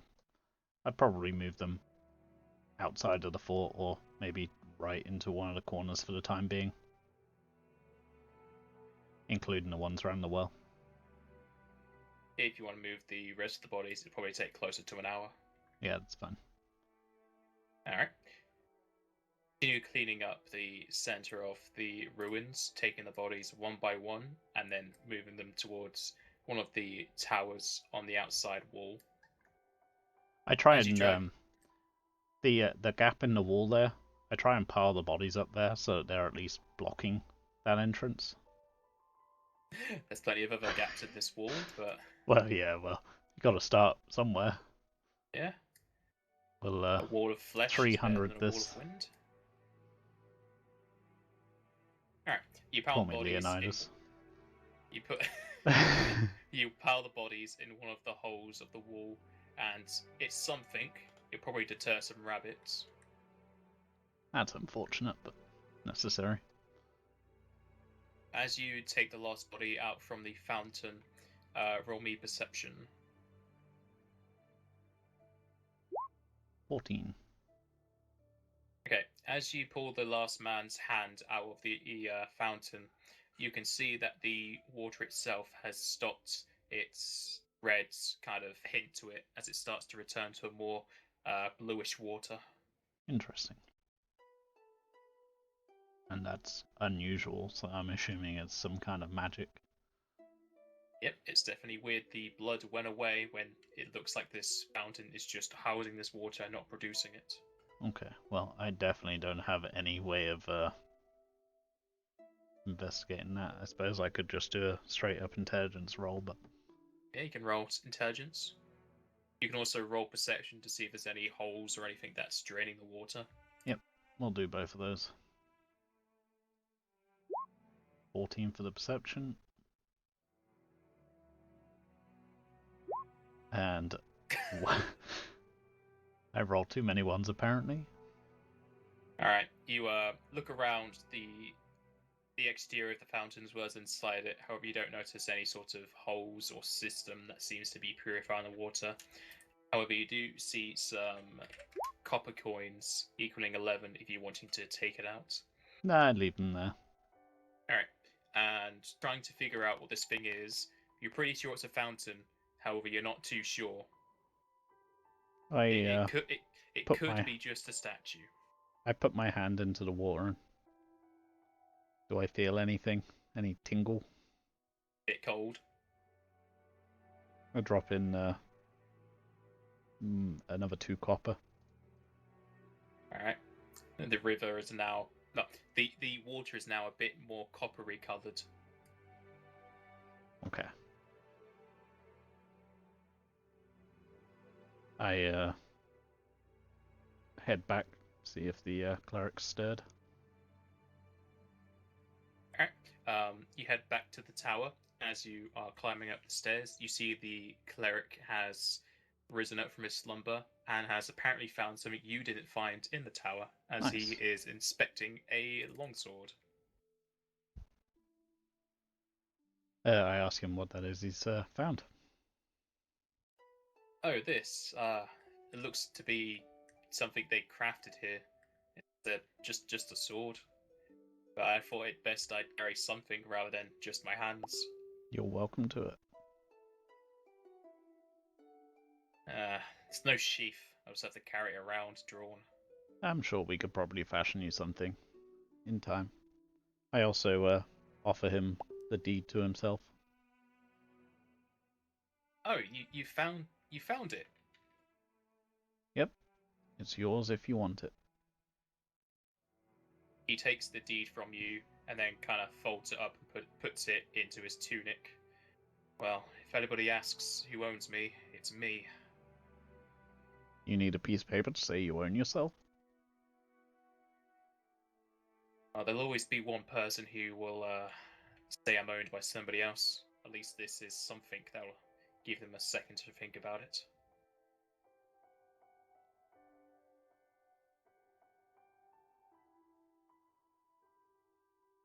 Well, upon reading that, I'll assume you now know my name as Alferis. I do. I never got yours. I'm Aramis. Nice to meet you. I don't know if it's luck or the gods just making a joke that we share the same first letter.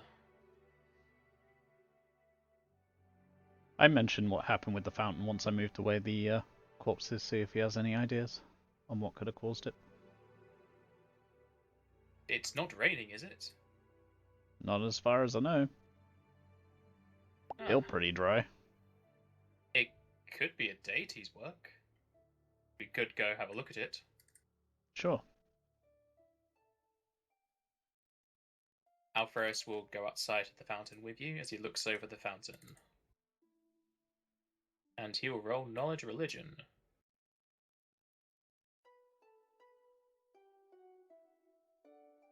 He looks over the fountain and the statue that's sitting within the middle of it. He ponders for a while and then comes to a sort of conclusion. I think this is a fountain to Erethia. You sure? It looks an awful lot like Buddha. Who's Buddha?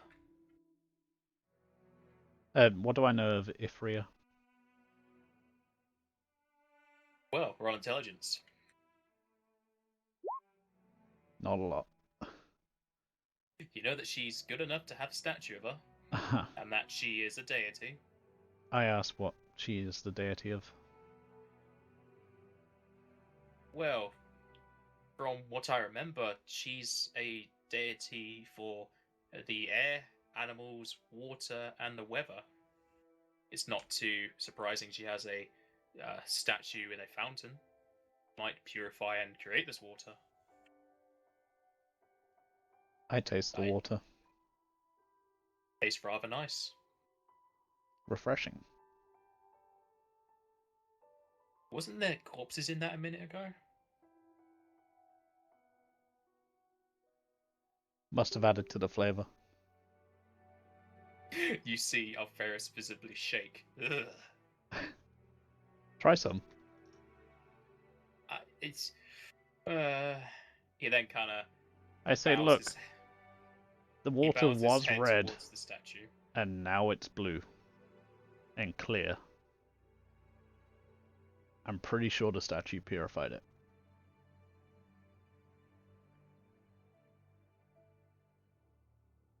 He'll take your word for it and drinks from the fountain. Nice. Salty? I still don't think I want to drink much of this. Well, if the water skin's empty, you may change your mind. We'll see. I say, if we're going to stay here, we should probably stay in the better roofed building, but it's full of rotting veg and such, so we should probably clear that out. Rotting veg? Yeah, it's obviously been there for quite some time.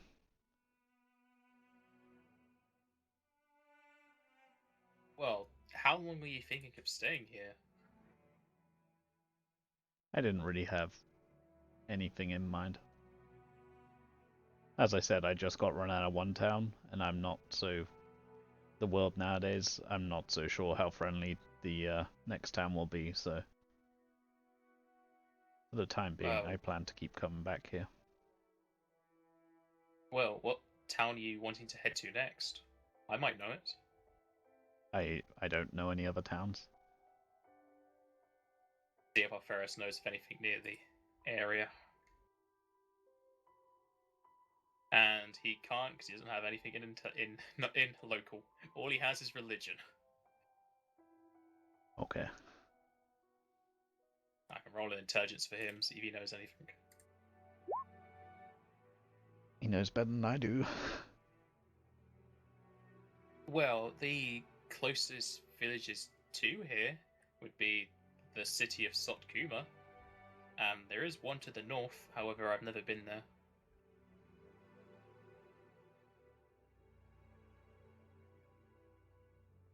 Then yes, for now I suggest we stay put here until we know more about this town. You're welcome to join me or not. It's up to you. Well, I'm not gonna survive on my own, so I'll follow you. What did you do with the bandits' gear? I would have left it by the anvil probably if the anvil's under the roof. Alferus will get one of the pieces of armor and wear it. Yeah, that's fine.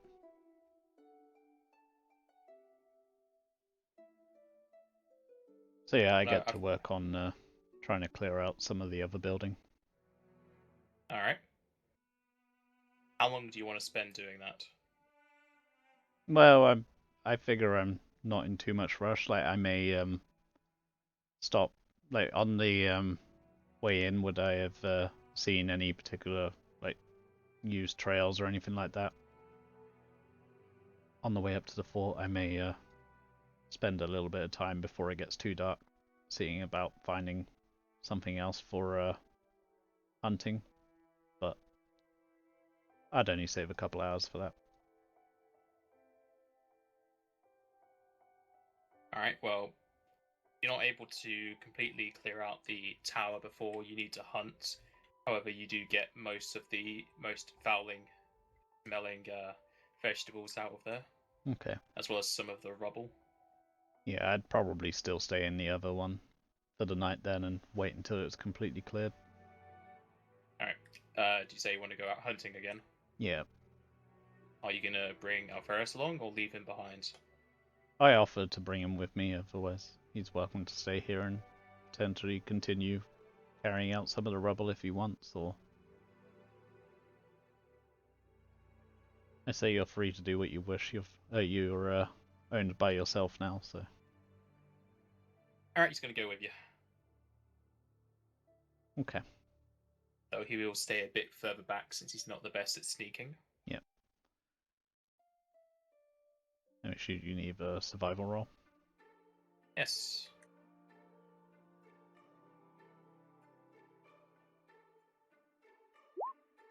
$12. Is that 12.5?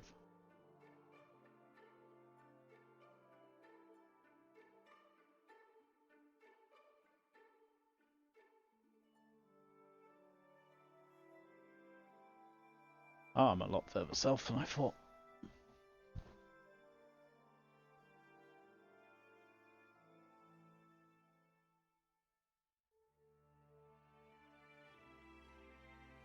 Alright, so you begin looking for the tracks of animals, as well as mostly anything that would give some ample meat.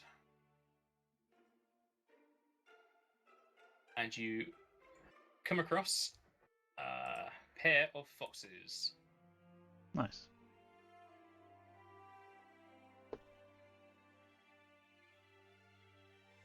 And do I see them this time or just hear them?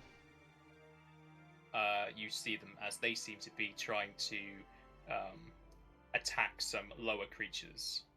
Nice.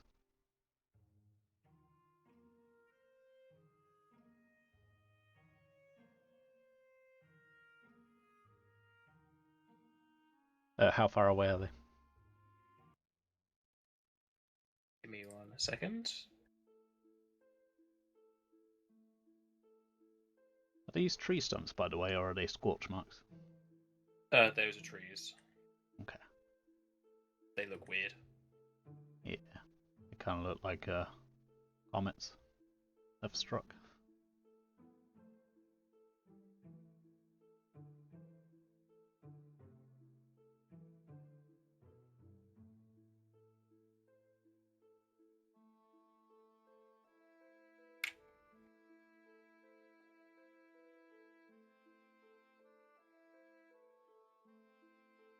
Alright, so currently these foxes are 80 and 90 feet away from you. I sort of whisper to Alpharis to be quiet and stay hidden. He just clumps onto his hands and knees. Okay, and is this a clear sight, or are they behind trees? They are behind trees. Okay. Which case, how far can I move? You're human, so you'd be able to move 30 feet. However, if you want to stealth, it's half speed, and you need to roll it. Okay. I'm gonna stealthily move to here. If it would ping. I guess that's why I'm on the wrong thing.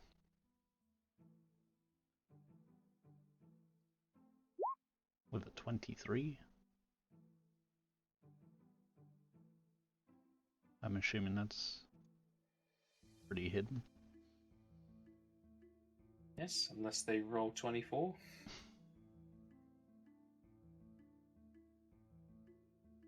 So by the fact that the shadows have just uncovered them, I'm assuming I can see them from here. Yep, if you can see them, you can see them. Oh. And you can take a shot if you want. I do. I'm going to fire at the one further away. Alright. With a 7. Okay. You ready your bow and shoot for the furthest fox away.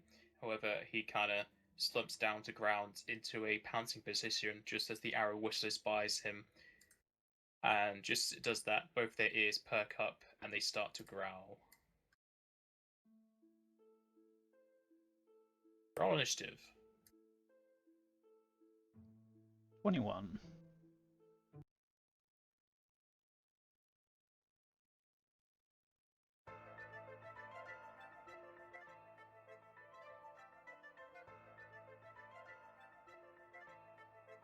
Can definitely tell you run a Final Fantasy campaign. Why? Because the music sounds and reminds me very much of Final Fantasy. Okay, this wasn't any Final Fantasy music.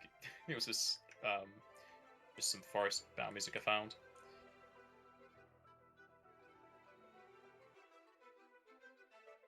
Alright, Aramis, you go first. Nice. I'm gonna fire at the same fox. Alright.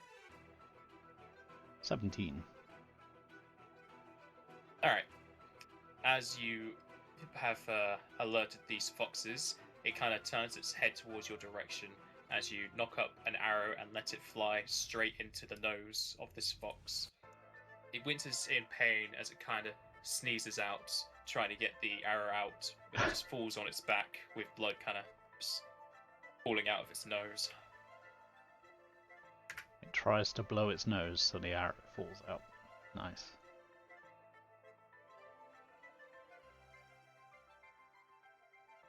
And with this, the other fox notices, and instead of fighting you, it's going to try and run off. Kinda saw that coming.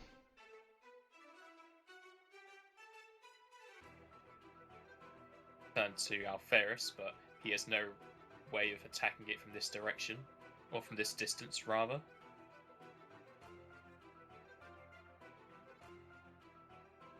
However, he could do something else.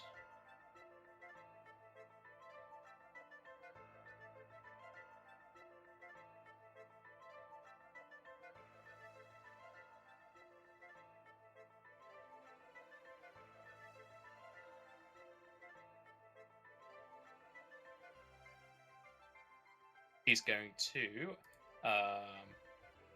chant some religious nonsense yet again and buff up Aramis. Cool. So, Aramis, you have a +1 to your attack rolls. Nice. Am I right in assuming if it goes past the edge, we're assuming it's escaped? Yes. Okay. It's your go. I guess I'll move 30 feet anyway. 30 is the maximum I can go, right? Yes.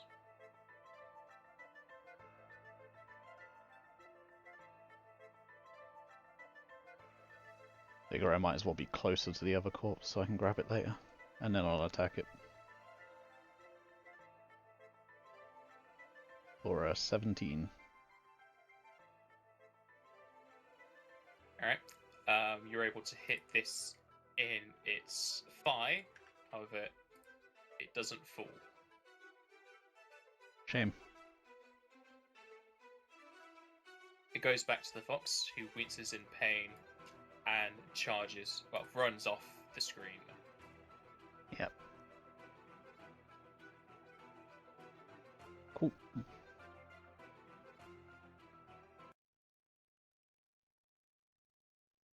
How far from the fort did we have to go to find these? You didn't go too far. You're about a mile off. In which case, foxes being relatively small, I probably wouldn't even bother to treat it now. I would try and recover my arrows, and then just carry the whole fox back.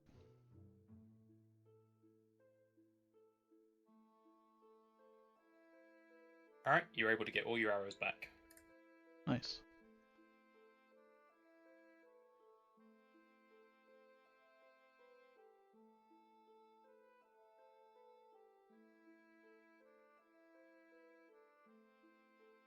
And you're taking the whole fox back to the base? Yep. Alright.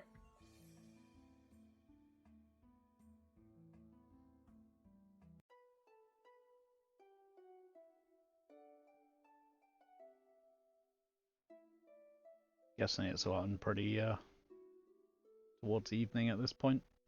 Yes. I'd probably take the fox back to the anvil and work on it on the anvil, trying to salvage its hide at the same time. For some reason, I thought you were just going to mash it with the hammer. No. Alright, roll survival. Mashed fox doesn't seem like a thing. If it was a cow, then we could have called it corned beef, but...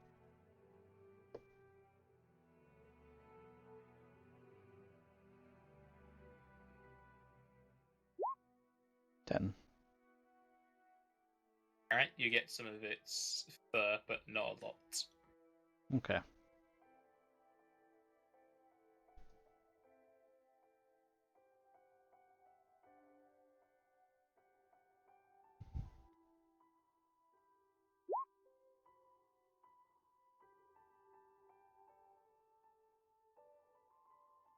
And yeah, I'll butcher it for what I can.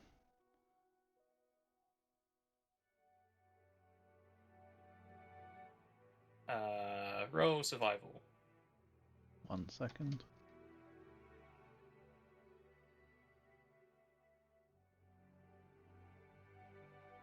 What should I put the weight down for that fox fur? Are you going to be carrying it around or keeping it at base? Well, probably keeping it at base, but I may sell it at some point. I'll leave it for now, we can fit it in later if I pick it up. Yep. And you said roll survival? Yes. 18.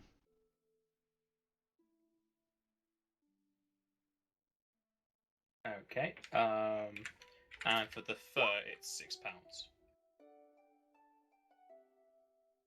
Okay, and chopping up the remains of the fox and cooking it up, you're able to get 2 days worth of fox meat. 2 days? Yeah, so it would be So pretty 2 much portions. you. Yeah, I offer. Yeah. I just cook it there and then eat half and give him the other half. Alright. Again, our first ravishes the meat. I can tell you one thing, I haven't ate like this in quite a while. Well, as long as you're near me, we can always try to at least eat well. It'd be nice if we could salvage some of those vegetables in the other tower. Can't survive just off of meat. You're welcome to go for it and see if there's anything that can be salvaged. But perhaps this is a job for the light. A job for what? For daylight. Ah. Yes, we can do that another day. Did you want to take a break here? Yeah, we can do. Alright.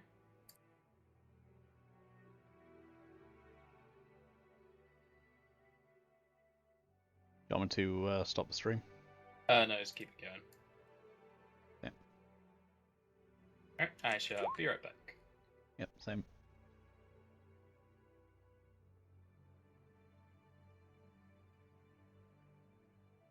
Microphone muted.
Microphone activated. I'm back, sorry about that. Apparently, my cousins are here. Oh, okay. Weren't expecting that way. Well, I knew they were in Bicester, where I'm at. I did not know they were downstairs. Alright. My sister had gone to my grandparents, and they were, I was told that they were there, but nobody had actually messaged me or anything to tell me they'd come back here. I heard my sister come back, but apparently she didn't come back alone. You ready to continue? Yep. Alright. Probably should have muted the mic on the stream rather than just on TeamSpeak. I'm pretty sure I heard beeps.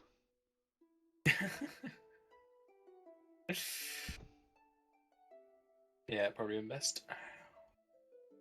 Oh well, next time.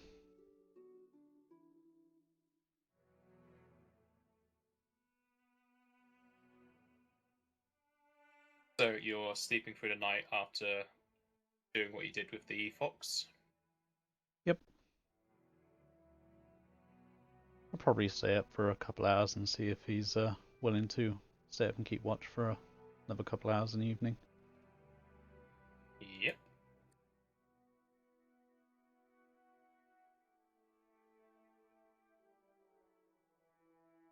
Ooh. Okay, I'm gonna need to put you in the tower for this. That never sounds good. So what found us? We'd have probably lit a fire as well. Yep, I can get campfire.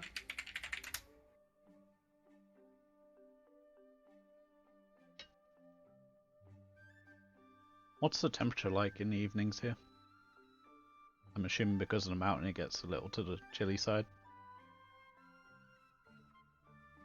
It can do, especially since you have a mountain that brings a chilly wind down, and you are next to a river.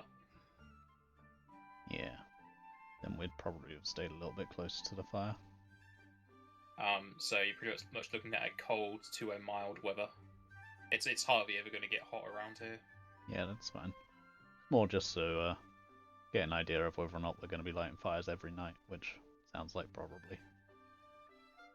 There's plenty of rubble around to make firewood from that. Yeah. And I'd be making sure not to burn the wood that you mentioned. It'd be good for crafting with. Yeah.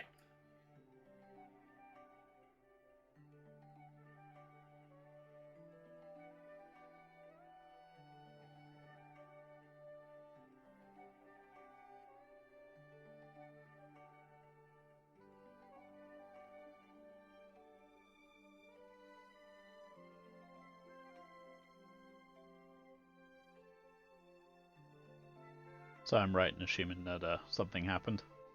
Yep, I'm just sorting it Ah, out right. now. And was it me awake or was Alpha awake at the time? This would have been Alferis, and he would have kicked you open. Or kicked you open? Kicked you awake. I mean, it seems a bit harsh. Alright, Maybe so, I shouldn't have given him his body back. as it comes to your time to sleep and Alferis on watch, he notices something out the window as he starts to kick you into your arm. Hey, Aramis, wake up! What is it? More bandits outside. And I would know by now if he has any kind of ranged attack. Alferis? Yeah. He has none. Okay.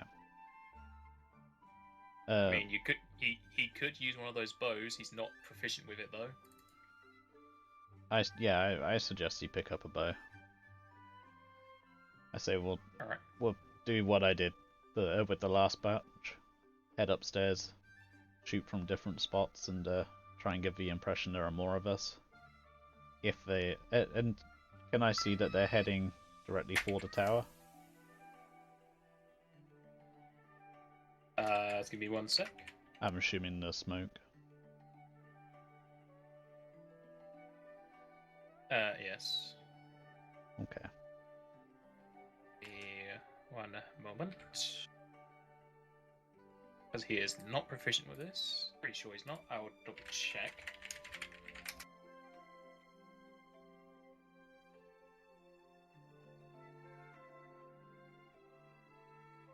Yep, he's not proficient, so he has a -4.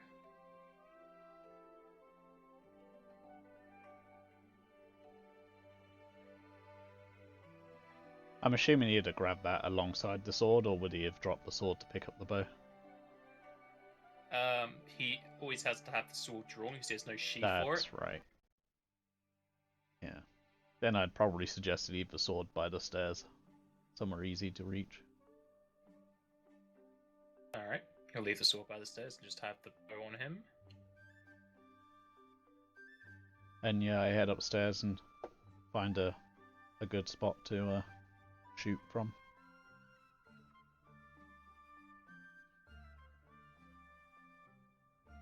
If I can grab a branch or something from the fire and see a spot where I can put it where it's not going to cause a fire upstairs, I'd probably do that so I'd have some light. Okay. Alright, both you and Alferus make your way up the tower to get into a more of a sniping position as you look down onto the bandits. You see two of the bandits have torches, whereas one does not, and they seem to be pretty much geared the same way the last two bandits were. However, this time there are three of them. You can roll perception if you want to try and decipher what they're saying. Yep, may as well. 16. I'll get Alferus to do the same.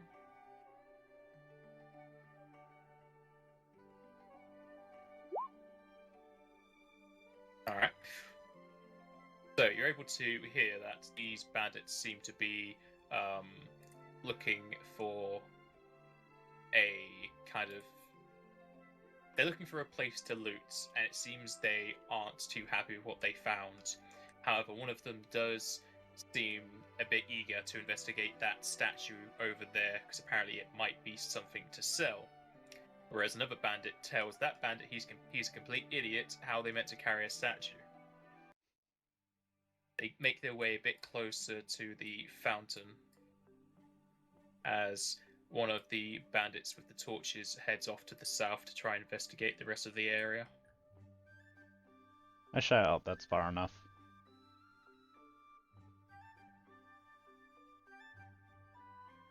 Wait, you're shouting at the bandits? Yep. Alright. The two bandits at the fountain kind of turn towards the tower from where they're hearing this shouting. And I'll ready an action if I can, so if they move towards or move any closer to the tower, I'll fire an arrow. Alright, Alferus will do the same. What? Oh, we've got some squatters here! I didn't say anything. The bandit that is farther away apparently didn't hear you and just keeps going south.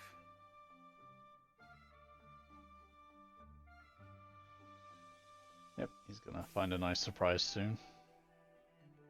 The bandits around the fountain kind of look towards another and kind of mutter underneath their voice, way too quiet for you to hear at this distance, as they turn back to the tower.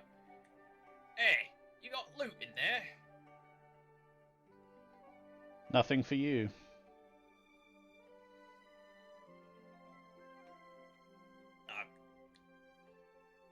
I don't like the sounds of that. Maybe you got something instead.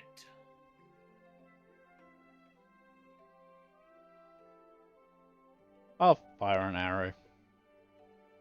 And shout, you can have this. Alright, Alferus will shoot with you. I'm aiming for the one at the back without a torch. Alright, Alferus do the same. That took a while to actually... Oh no, it didn't. Oh, 20. Nice. Well, Alferus definitely doesn't hit anything. If anything, he just shoots the wall of the tower. He didn't even make it outside. Whereas yours goes straight for a soft part of the man's leather armor, piercing it into his chest. Ah! He got me! Lads! Lads! Shout back, you can keep that. That's for you. if you survive. If not, I'll take it back. As he shouts for his friend, you can hear the other man visibly shout out, we got bodies over here!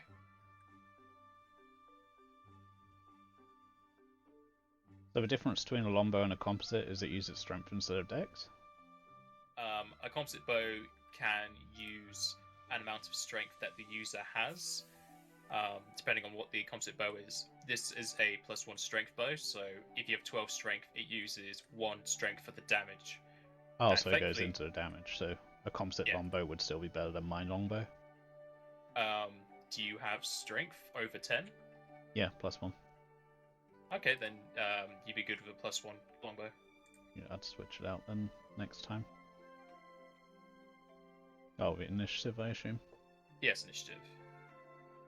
Oh, that's the worst I've rolled for initiative yet. Actually, no, it's not. Second worst.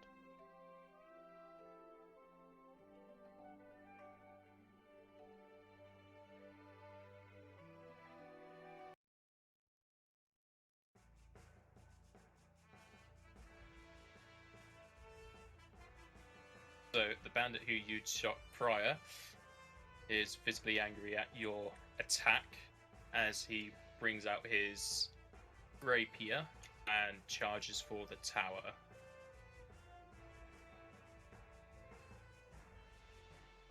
Does he look bloodied? Well, he has blood coming off of his armor. Okay. But he doesn't seem to be slowed or anything by it. No.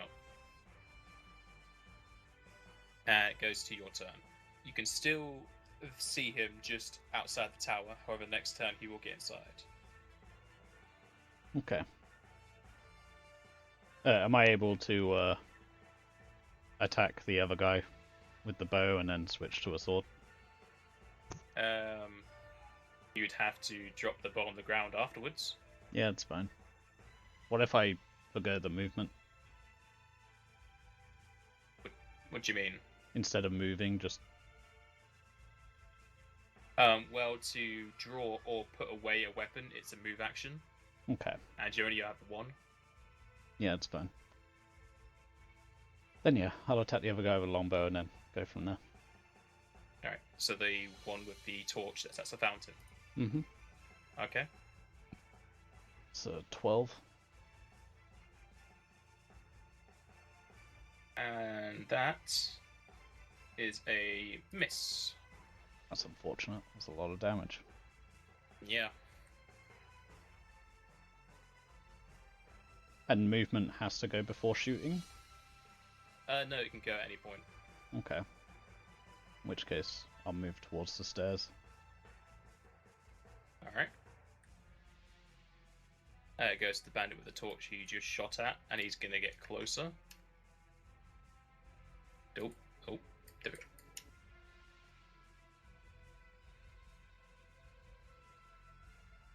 There.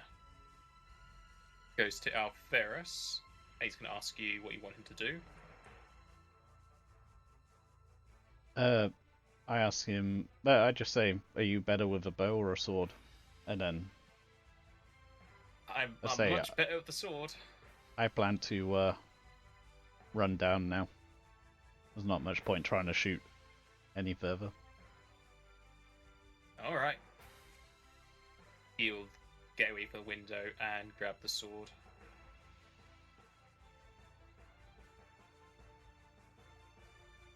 The bandit way off in the distance who found the bodies gonna try and make his way over to you. I'm assuming he's heard the fight at this point. Well, he turns around and saw those two going over to the tower. Yeah, so he's more following them.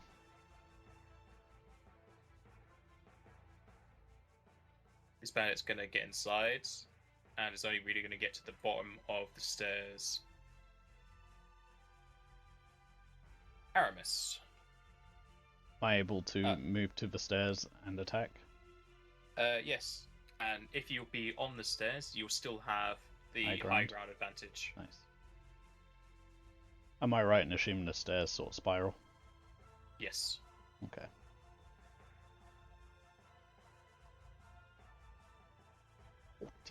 16. Alright, this guy actually has a shield, whereas the other two are holding torches. 16 is a miss. Okay.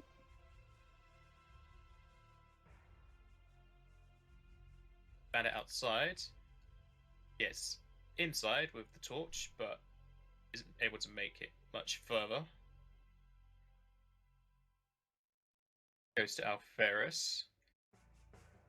And he can only really back you up since you're all kind of blocking the stairs. He's gonna get behind you and ready a channel if you take damage. Cool.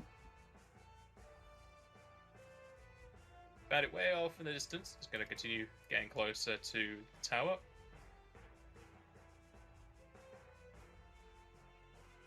And the bandit who you had shot before is going to attack you. And apparently that arrow in his chest is messing up his swing as he completely just swung above your head. Which is surprising since he's even lower down below you. Aramis. Guess I'm gonna do the same again. Not much else I can do. 17. Alright, seeing this man try and go for your head, you do the same as you cut into his cheek. Almost cutting his head clean off. Nice. As he stumbles down. Am I able to kick him down the stairs as well? You can do. Roll reflex. Is that a save? Yes.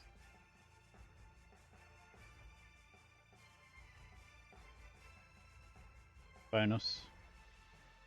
0? There's no bonus, no. Okay. Alright, so you swing your sword into this guy's head, and as he falls, you do a swift kick to him, kicking him even into his ally. Nice. Throwing both of them down to the ground. That's what I was hoping for. Wait, what are you doing? Where's your head gone? The man shouts as he falls onto the ground.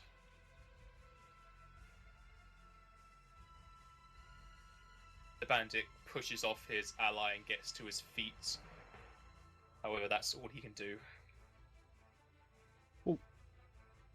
It goes to Alferus. And are you going to allow him to get by you? Yeah, if he's trying to. Alright. He's going to get to one of the sides of the bandit and attack him with his sword. Nice. And as the bandit rises up, he sees what he could only assume to be a prior slave due to his gaunt look. However, his slash is definitely not weak, as it cuts straight into his side. What? There's two of you?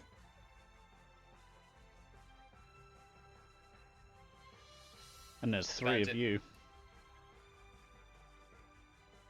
The bandit that was far off finally makes his way into the hut.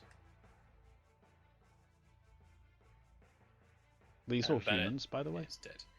Yes, these are all humans. Aramis, your go.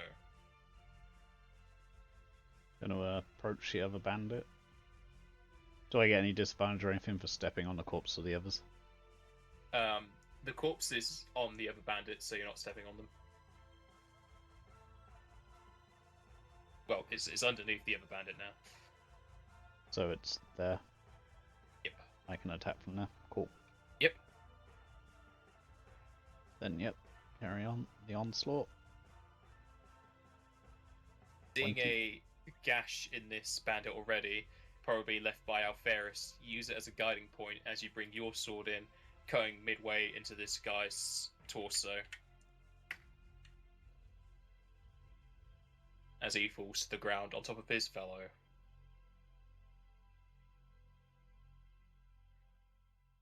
I just mentioned that we'll finish rebuilding that wall in no time. to the other bandit who's obviously seen it.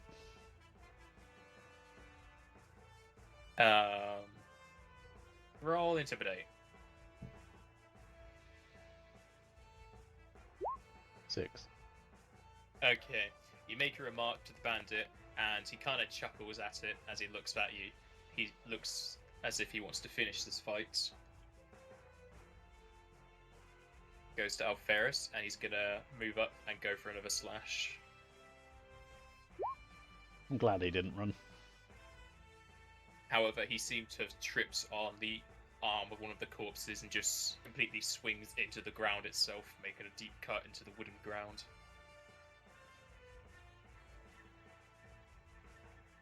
Bandit sees this and gets his rapier ready to stab into Alferis.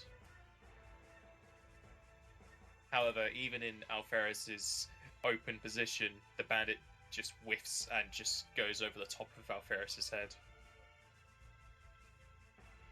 Aramis. Where is this guy? He's I see it. there.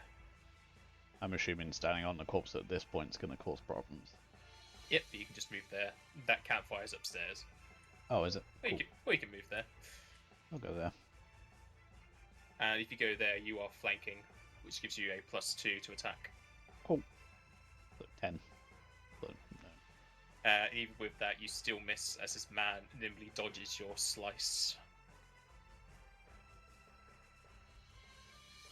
Goes back to Alferis, who is again going to try and slash at this bandit.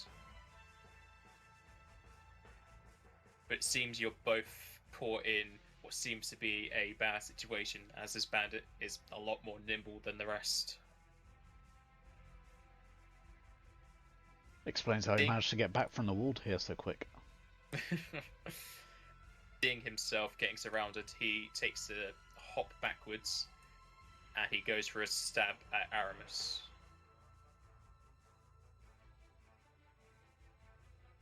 And sadly, he hit his heel on some wood on the ground, kind of stopping his hop as his slash goes just to the left too much.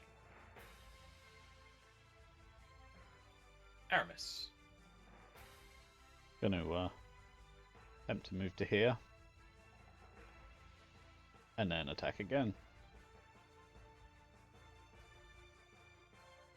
17?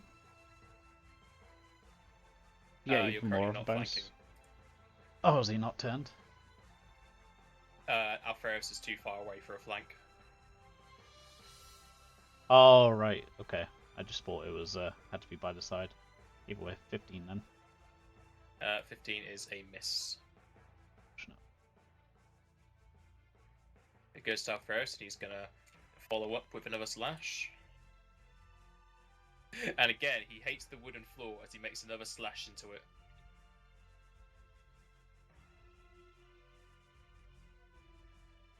The bandit turns to Aramis and goes for another stab.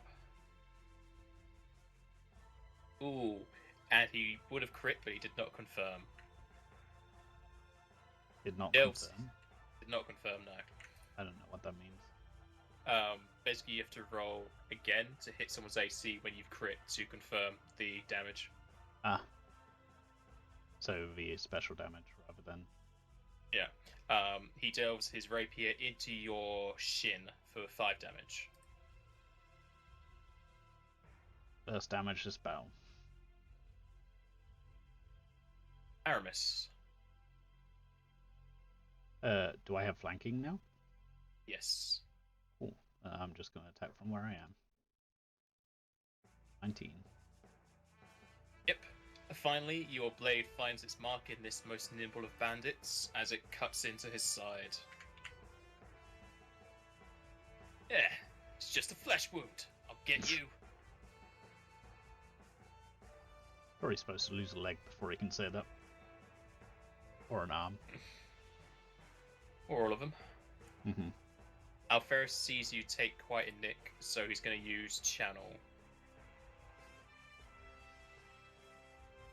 And you'll heal for 2. I read the 30 then and thought, oh, cool. Wait, no, that's wrong.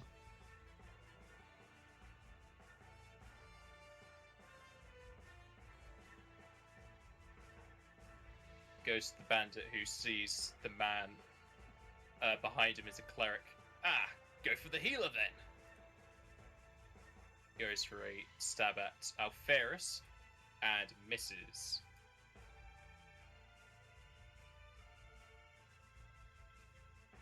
Aramis.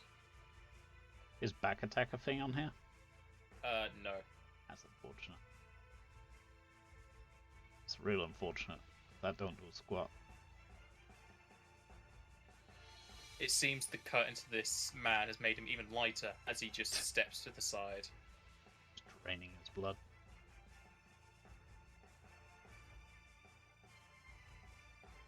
Alferus, seeing the man now attacking him, is just going to go for a swing.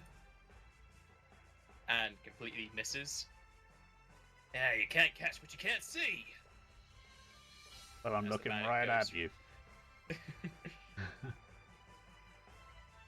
As the bandit tries to go for Alferus, but just kind of rebounds off the armor he's now wearing. Get some blood in your eyes. Aramis. 16? You try and go for the slice, but the bandit is still quick on his feet. Okay. 17's the magic number. Alferus again goes for another slice and almost hits, but it clampers off of the man's helmet. The bandit goes for another stab as he misses and just kind of starts to huff and puff. And just see us going the whole night doing this. Aramis.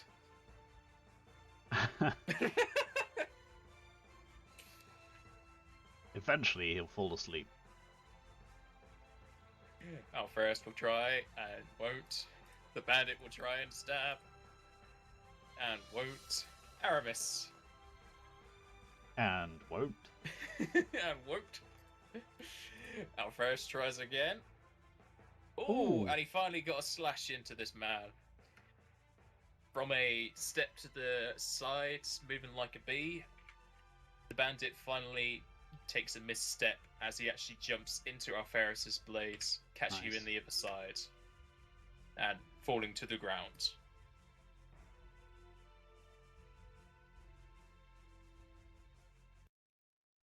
I say, well, now that music's done, I assume that means that's the rest of them.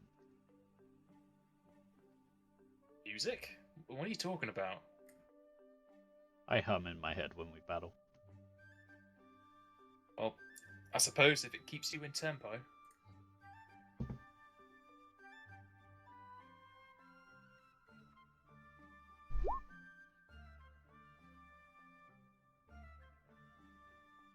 Alferus will do another channel to heal you for free. Okay.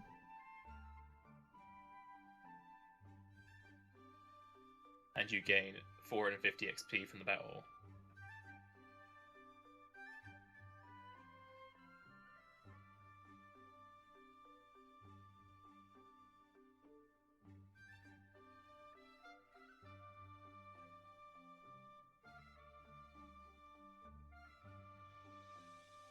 Just checking I know how to do it. Yep. And you said +3? Yep, you heal for free. How bad did they get you, Aramis? Do you need some more healing? I'm at the equivalent of 8 of 11. How can you calculate this in your head like that? But if that means you need more, I can do it again. Heals you for 3 more. I feel good as new. You ought to taught me that technique sometime. Alferus starts to drag the bodies out of the tower. I say, wait. We need to search these bodies first. We can search them when we've mounted the tower. They're kind of in a pile right here. I suppose, but that means bringing stuff back. I might have taken them outside the door. I suppose that makes sense. Yeah, let's drag them out for the night and we can search them when there's daylight.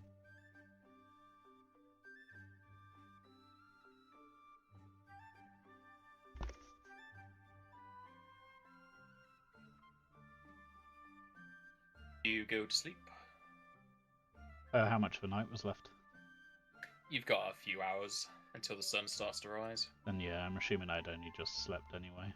So yeah, I go back to sleep and leave him on watch. Being it was his watch. Yep.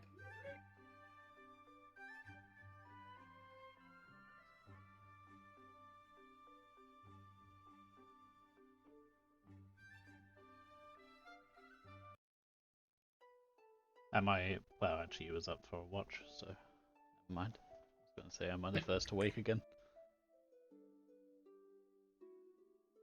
The morning comes about again as the whistling of the wind is a lot louder today, and you start to feel a chill as you wake up as the campfire has died down from the night. Okay. I will head outside and search the bodies. Let's just roll 3 perception checks. Yes. 15, 14, and 8. I guess from left to right. These men's gear was a lot less in shape than the last time. Their leather armor is pretty much patchwork at this point, and the blows you've done was pretty much the end to them. That's fine. I probably don't even bother to pull it off. However, they still have their weapons, which was 3 rapiers. And from searching the first 2 bandits, you also get 13 silver and 50 gold. 50 gold, wow.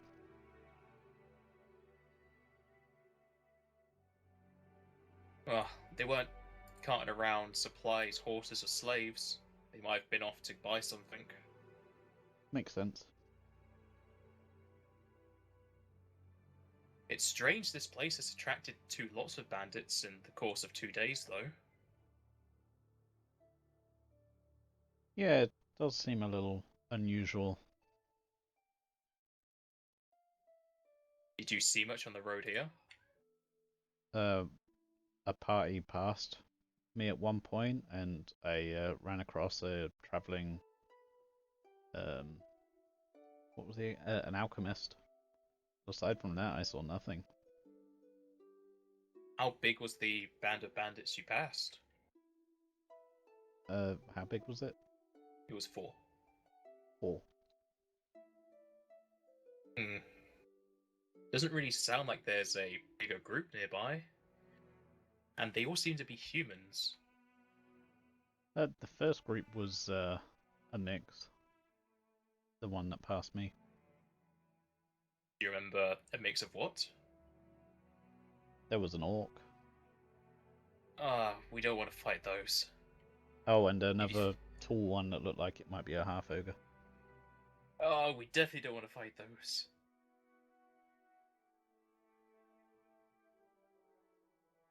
If I can remember correctly, the half, if you say ogre, they can just crush your head with their hands, let alone what blades they carry.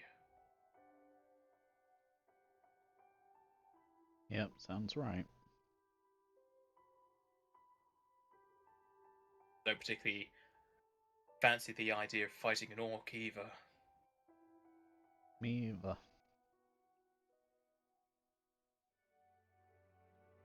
Oh, you said one of these had a buckler. Was it salvageable? Yes. The other 2 people you killed yesterday had 2 bucklers as well. Yeah, I'm writing down the ones from yesterday. I just scrolled up in the chat. So it's 3.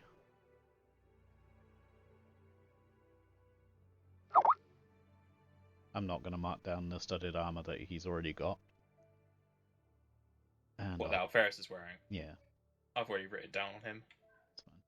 I'm not going to bother checking to see if The studded leather's better than mine yet either, I'll do that. Between. Are you gonna get one of the composite bows? Yeah, I am. Alright.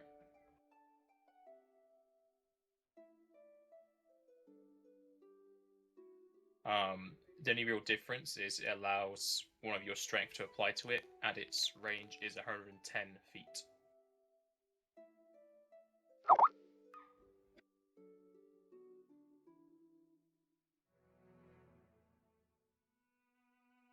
And you shot 2 arrows. Yep, which I will try to. You, both of those arrows are no longer of any use. Okay.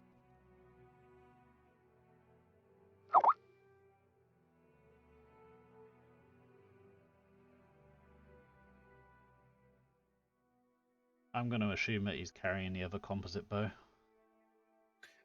These 3 bandits don't have any bows. No, I mean the other one from the first group. The first group, they both had composite bows, yes. Yeah, So I'm if you assuming take the other Alpharis one, carried one. yes.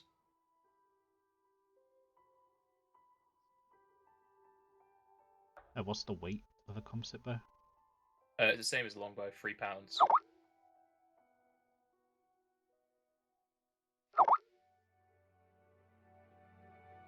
And it was 110 range. Yep. Which type? Piercing.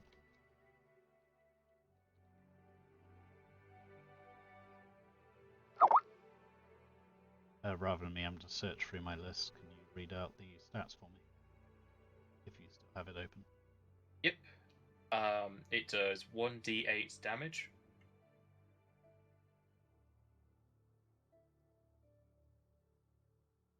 One d8. Crit multiplier 2. Crit multiplier is 3.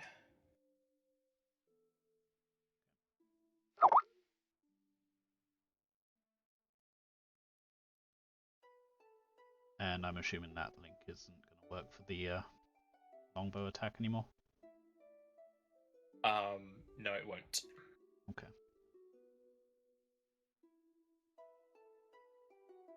I can change it so it does. Thank you.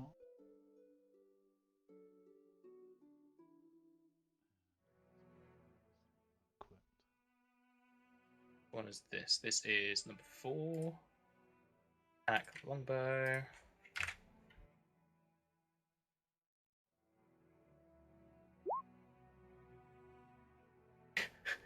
It only did the piercing.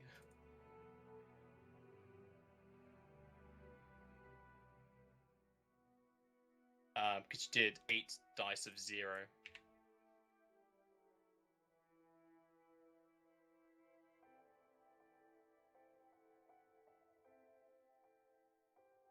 There we go. It should work now. Yep, there we go. Cool. 8 dice of 0. Meant to be 1d8. Yeah, I probably just put them the wrong way around. Yeah.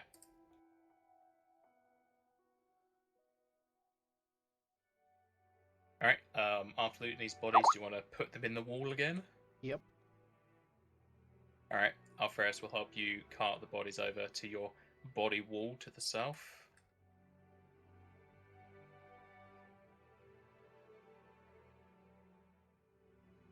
It's about halfway tall as the rest of the wall now. And I lost 2 arrows, was it? Yes. But I gained 20.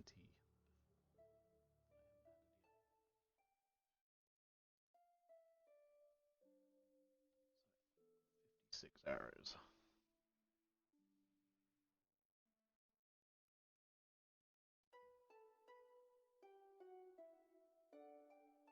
Although I suppose he's probably carrying some of those. So I guess. Alpharis? Yeah, the arrows that he's been shooting. If he's taken Yeah. a bow with him, I'm assuming he took the other quiver, so. Yeah, he took the other 20 arrows from the first corpse.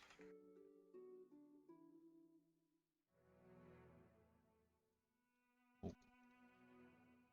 Maximum of 440 arrows is definitely not right. Okay. So how tall's my wall getting so far? The wall, it's about 5 feet tall, Okay, cool. probably 4. When eventually we go out and build out that wall, that's probably going to be annoying at that point. But yeah, so it's just come day. Yes. I suppose at this point I probably say to our Ferris, why don't you look through those vegetables, see if there's any that can be salvaged, and I'll carry on clearing out the tower. All right, I can do that. And I guess we'll do the same as yesterday, do about that, and then save some time to go out and try and find some food. Yep. Maybe if it doesn't take as long, if there's not that much left to do, maybe spend a couple hours just looking around, seeing what's in the general area of the tower as well as hunting. Roll me perception.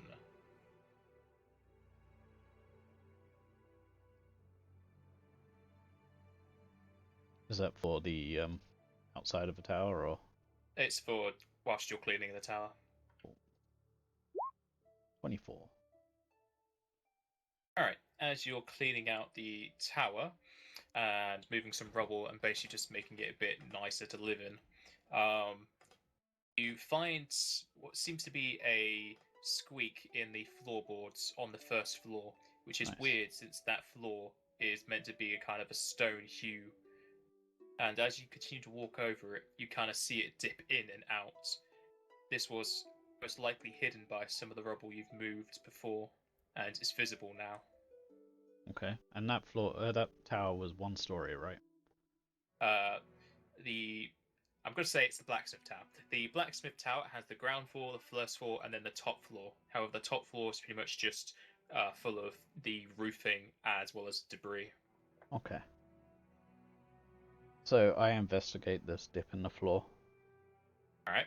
As you get up closer, you notice there is a kind of line that goes into a square into the floor, as if it's kind of a hatch. Do I see any kind of handle or anything? As you look around, you don't notice much. Trying to dust away some of the remains of yesteryear, you do notice a small kind of circular indent you could probably put your finger into. I do.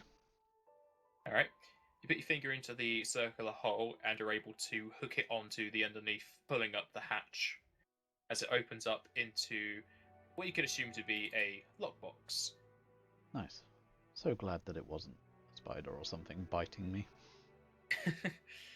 And as you open this up, you can see inside to what you could assume to be a set of armor. Okay, what kind of armor? Are you pulling it out there? I'll do a quick check for traps. Perception. 20. Alright, as you look around, it doesn't seem like this thing is trapped at all. It was just a lockbox in the ground. Then yeah, I'll pull it out. Alright, you pull it out, and it seems to be a full set of scale mail. Nice. Can I appraise it? Sure. Int skill where I have no points.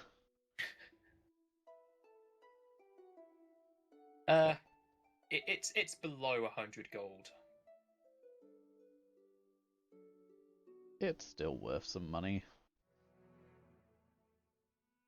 This is a medium armor. Is it better than mine? Its scale armor is 5 AC, but 3 dexterity and -4 armor check penalty. And what's the weight? The weight is 30. So it weighs a bit more as well. I guess Yep. I won't wear it. Not yet. Maybe I'll change my mind later. I haven't filled in any of the stats in any of this, but I'll do it if I use it.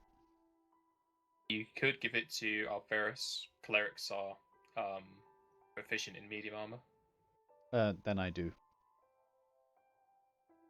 Alright, didn't take much convincing. Well, I gotta get him to like me so he sticks around. Alright, you take the scale mail and bring it to Alferis, who's currently in the windmill. How do I remove it from the sheet? If you, I found it. Okay. So he switched out his studded. Well, are you taking it to him now or later? I'd just leave it there for him for when he's ready for it and suggest it in the evening. Perhaps before we settle down for the night then. So yeah, I guess it's... I'll add it to the sheet later or whatever. Well, if you're giving it to Alferis, I'll just add it to his. Yeah, I will be giving it to him later. I more meant switching out the studded, putting an extra studded on mine. Alright, you spend the rest of your time cleaning out the dew towers as Alferis comes back to you, as you did say you would do some hunting afterwards. Mm-hmm. And he notices the scale mail you have laid out on one of the tables in the tower. Oh, was that hidden away somewhere? Yeah, and I show him the hatch. Ah, well, it's a good thing that wasn't found. Probably hidden underneath all this rubble. It seemed that way. We did move a lot of crap. Well, it has taken us almost 2 days to take it all out. Yeah, I think before I after laying out the scale mail for him, I probably would have stashed all the other loot in there. In the floor lockbox. Yeah, in the floor lockbox, and just close the hatch. Alright. Maybe even made a a very quick attempt at covering the area. Just There to isn't too conceal it much to slightly. cover with, but Yeah. you can that could be where you keep your firewood. Yeah. Maybe when I kill something a bit bigger than a fox, I'll put a pelt there. Yeah. Fox is about good enough to cover the hole. The finger hole. But yeah, so after he switched out his armor, we head out again. Apparently he just knows you're telling him to do it. Oh, I just assumed.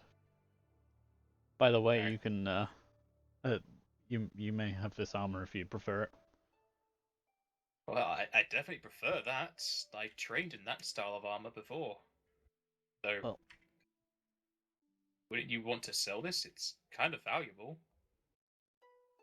we'll get there when we get there. May as well use it in the meantime. Alright, I won't look a gift horse in the mouth. He then takes off the stud leather he had prior and puts on the scale mail. So, we investigating the area or hunting for more food? 2 birds, 1 stone, we'll do both. Alright, I'll follow you. Survival? Yes. We'd probably go in a different direction as well to what we did the time before. Yep. 11, by the way. Okay.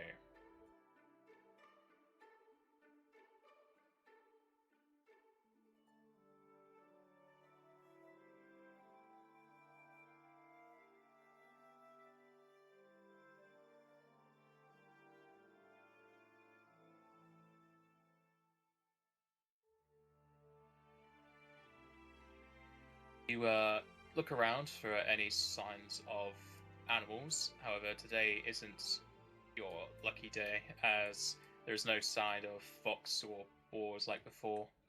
That's However, fine. as you do look around, you do come across what seems to be a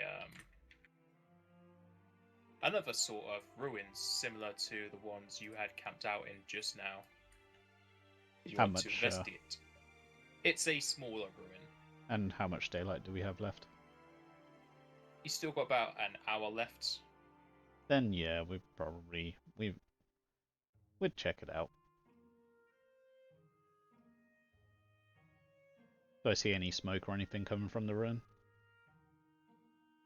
The specks of smoke, which you could assume to be from torches.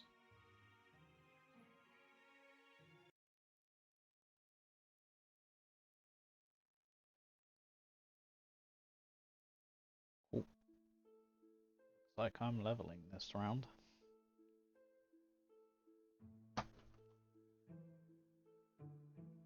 Where is it? 101.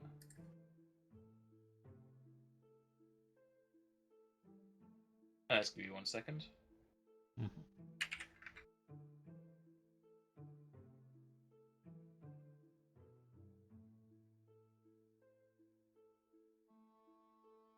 This guy seems a little bit more intimidating.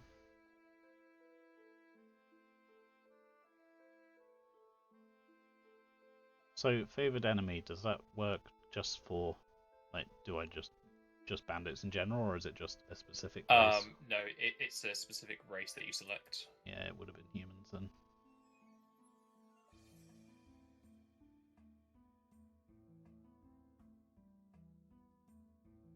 I'm assuming humans are the more common for bandits. No, all races are bandits. In the area. In the area, from where you are, give me a second.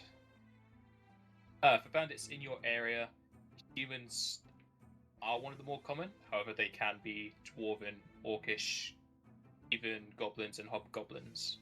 Okay, and then, yeah, we'll stick with human.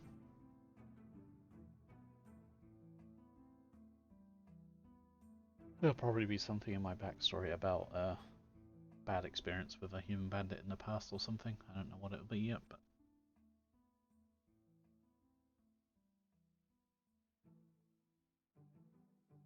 that's snow.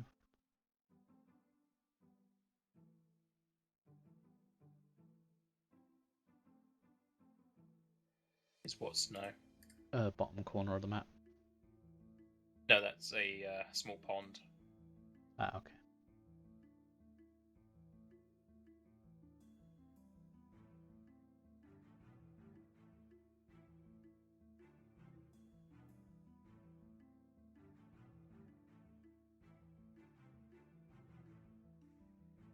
So I'm assuming the darker area on these trees is basically the outline of the trunk. Yes. So the green bits are the few bits on the top, so they're just really, really big trees. Yes. Well, trees are big.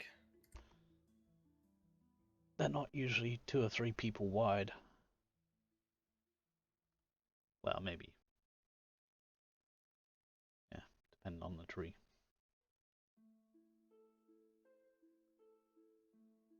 Alright, so getting closer to the ruin that you can see through the tree line, you can make out what seems to be the muttering of people, and for some reason the lighting isn't showing on here.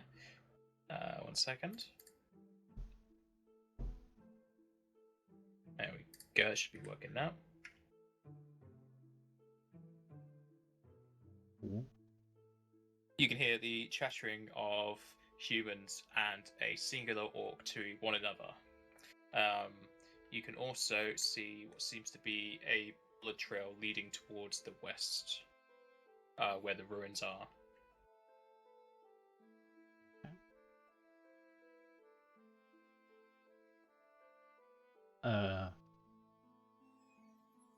Can I hear what they're saying? Roll perception. 13. Alright. You can hear only a few words here and there, but the general gist seems that these bandits have been traveling for a while and they've recently got a good kill. Okay.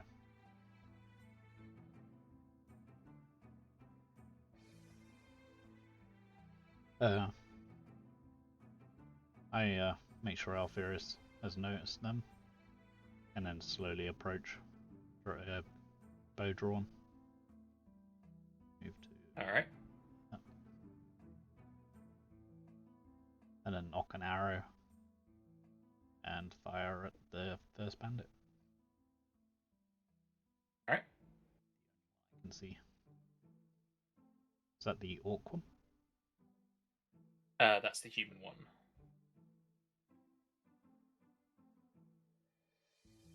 So your arrow swings through the air, hitting the wall behind the bandit as the bandit takes a quick look at it. And roll me stealth.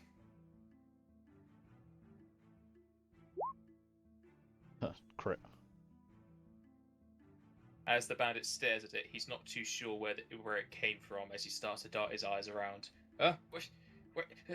Attack! He yells as he alerts his allies.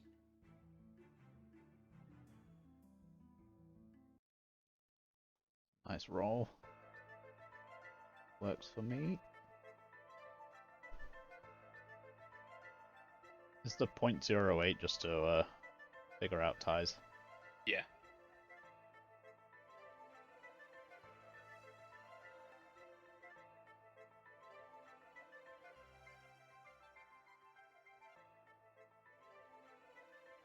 Alright, and it's obviously your go first.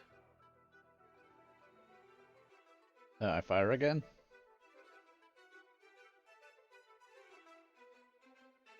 Still poorly. The arrow again swings and hits into the same wall and rolls stealth. 14. Alright. The bandit knows the direction where it's coming from this time and he points over to where you are. I mentioned about to Alferis to use a sword. Well, Alferis is always carrying it because he still doesn't have a sheath for it. That's right. I forgot.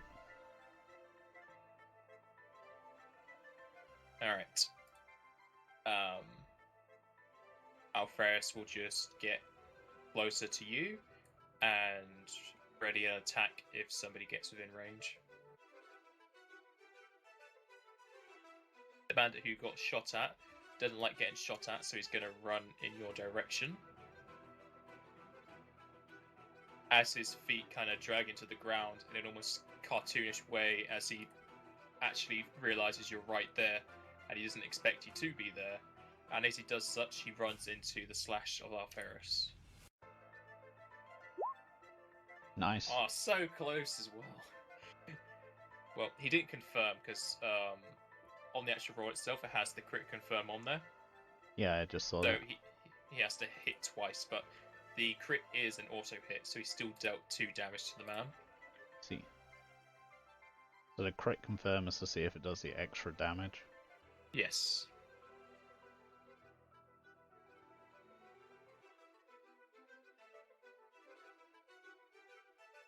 This bandit at the back is gonna go the long way around.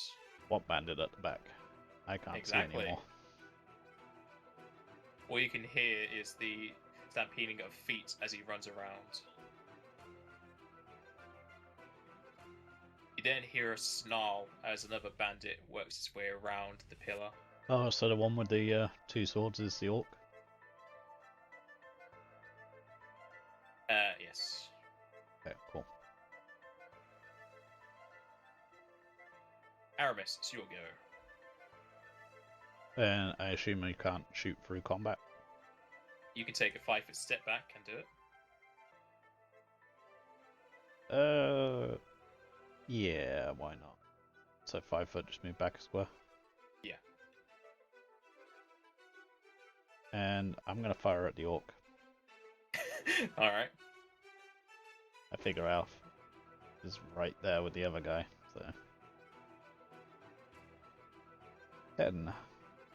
So you knock an arrow to shoot for the orc, however, he just moves his head to the side as it whistles past.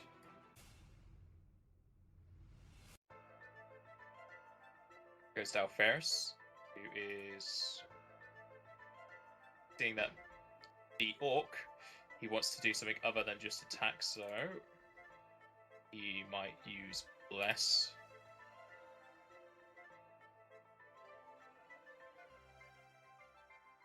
He's going to use Bless again, so you both have a +1 on attack rolls. Okay. Ooh. bandit who came up is going to attack the caster. And completely miss as Alferis just kind of dashes to the side as he casts Bless. Bandit's going to get around to the puddle. The Orc Bandit just stands there and starts to laugh as he makes fun of your aim. Ah, I seen better aim from my ma, and she's dead. Is that the one right in front of me? No, the only Orc is the one at the back. Oh, the Orc's in it? Okay. Yes. Aramis. I'm going to fire at this bandit right in front of me, because I just remembered I have point blank shot. Alright. That's a +1 to attack and damage. Yep, pretty sure I can just roll it on the ability screen, right? Yeah. Or not. Well, that's just to tell me what the ability does. Oh, okay. I'd have used it on the Orc, but he's 5 meters out.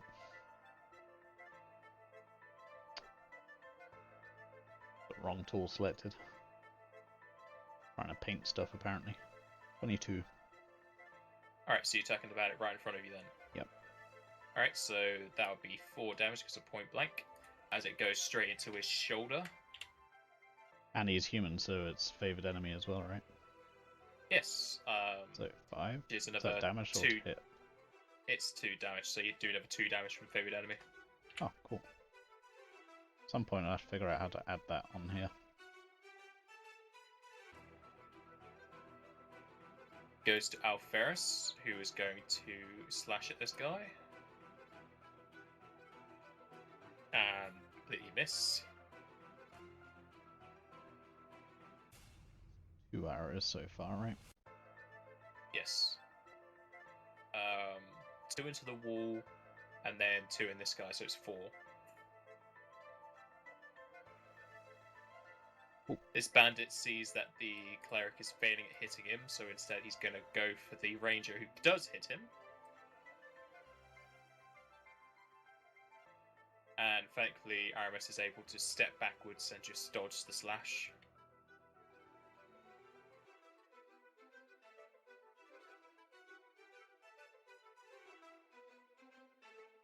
Bandit comes round the corner from the polar as he sees the 2 men.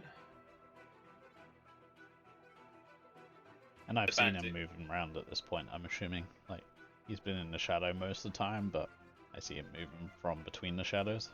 Yeah. Okay. The orc in the back continues to chuckle. Come on, boys. Oh, you having trouble with 2 weaklings? Aramis.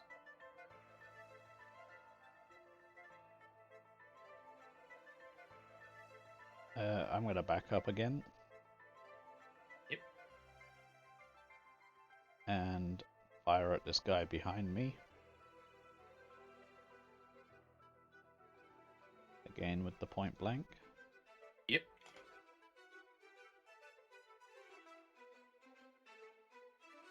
Not that it matters.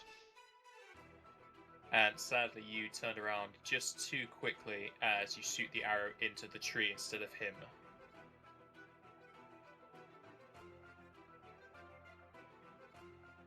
Alferis is going to attack this guy again. But it's not his day, and he doesn't hit the target. Bennett moves forward again to stab at Aramis. And completely miss. As his buddy comes round the corner to flank you. Roll. And sadly, as he comes charging up to aid his bandit ally, instead their rapiers just clash together, both missing you. Nice. The bandit cranks his knuckles in the background. You want something done right, you do it yourself. As he moves in to attack Alferis.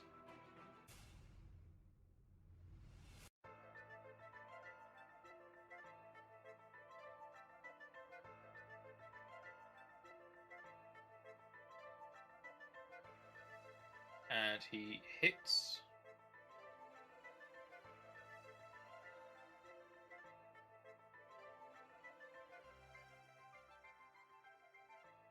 Reason this won't roll. There we go. And deals 9 damage to Alferus. Cutting deep into Alferus' shoulder and knocking him down to the ground. Roll.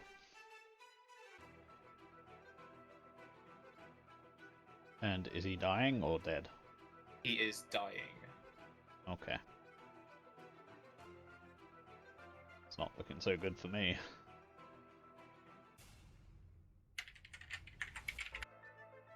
I'm assuming at this point if I were to attempt to retreat, I wouldn't be able to take him with. No. Okay. Aramis, you'll go. I'm gonna attempt to move out of flank. Am I gonna take any attacks of opportunity or anything here? Yes. You can withdraw, which allows you to move at 4 times your speed. Not 4 times, sorry, 2 times. So if I withdrew to there, Well, you can 5-foot step there and you'd be fine. However, the guy next to you will attack opportunity if you use your bow. that's fine. I'm gonna switch out to a sword anyway. Just fling my bow to a side. Alright. For a 12. 13. No, 12. Yeah, that's right. That's a miss.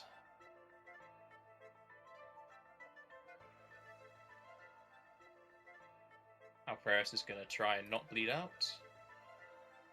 And he's going to bleed out for another point of health. How long does he have? He will die in...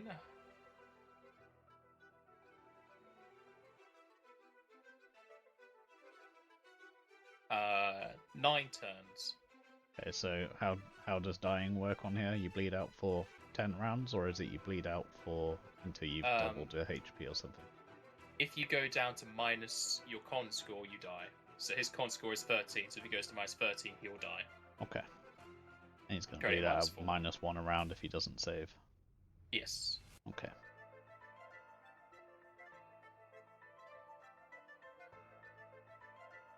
Bandit's gonna move up and attack you. And miss. The bandit to the side of you is going to attack you. And hit for 5.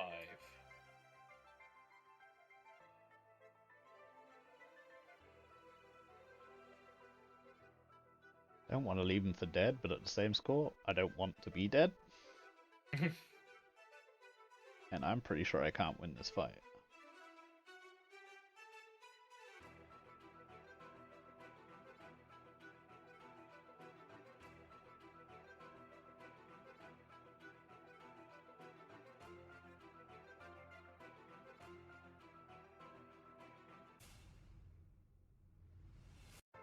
So is that my turn again? Yeah, oh no, sorry, I have to do this other bandit. The other bandit is waiting for his friends to deal with you, so it's your go. Which of these bandits looks like it's taken more damage? The one north of you. This one. I really probably shouldn't, but I'm going to attack it anyway. Alright. For a 19 and 7 damage. Seeing Alferus hit the ground, you bring your sword up and slash this guy's arm off. Nice. As he screams in pain and hits the ground. Sword arm? Yes, it's sword arm. Yeah, good. Alferus is going to try and not bleed out. Good work, Alferus. Continue not doing that. I'm assuming 18's good. Yep, he is no longer bleeding out. Cool, so he's stabilized? Yes. But he is unconscious. That's fine. The bandit sees his ally go down and he's going to continue to try and get you.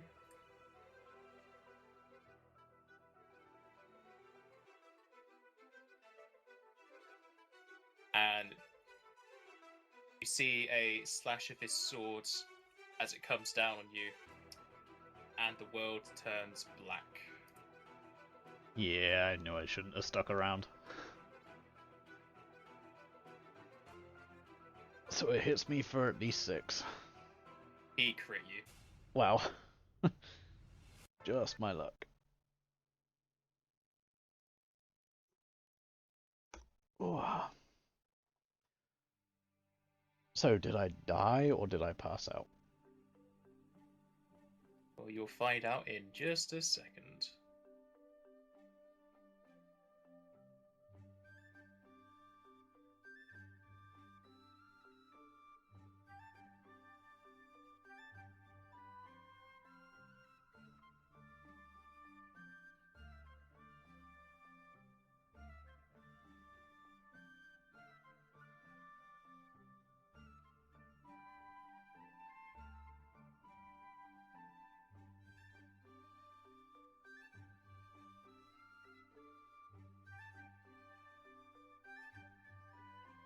And from the last thing you remember was just a sword slash into you.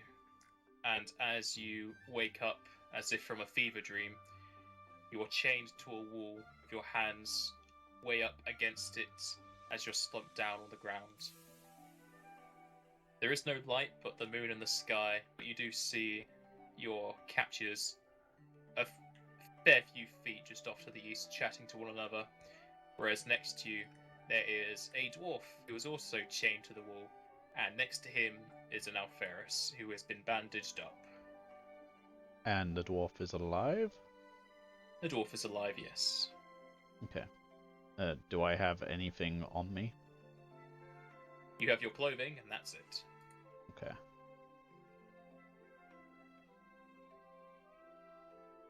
Okay. Are the other two conscious? Alferis is unconscious. But the dwarf is not? The dwarf is conscious. Okay. If I move my arms, is there any give? As you move your arms, you only hear the chink of the metal against the wall. As far as you can tell, there is no give to it. Aye, lad, you don't want to make too much noise. Them bandits over there might cut off one of your fingers. You cut off that lad's arm.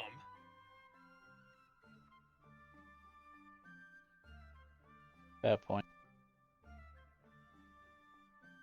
Any ideas on how to get out of this? Get out of this. Don't know what you're talking about. We're gonna be sold as slaves.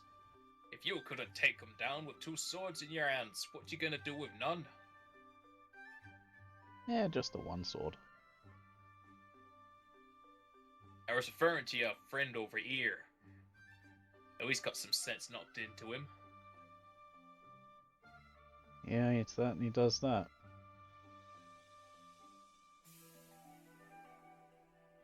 I guess there's not much point in trying to argue at this point, so I sit back and rest. Maybe make small talk with the dwarf, see where he's from. I don't know where I'm from, lad. I was born in slavery, and I'll probably die in slavery. This is about my 4th owner. It's a bit gruff than the other ones, though. Ain't too fond of them orcs, but, well, beggars can't be choosers, and I'm lower than a beggar. So the guy whose arm got chopped off, is he alive and just needed stabilizing, or did he die? The lad got his arm chopped off, and there's no cleric for miles. Pretty sure the fella's dead. Yeah, fair enough. Although there's a cleric right next to you. You don't say! Hey, lad, wake up! Starts to kick at Alferis as he starts to awaken. Where are we? What happened? We were knocked out by bandits and chained to the wall. Keep quiet, they're just over the way. Well, I had one day of taste freedom. If you can give some healing while chained up, that would be great.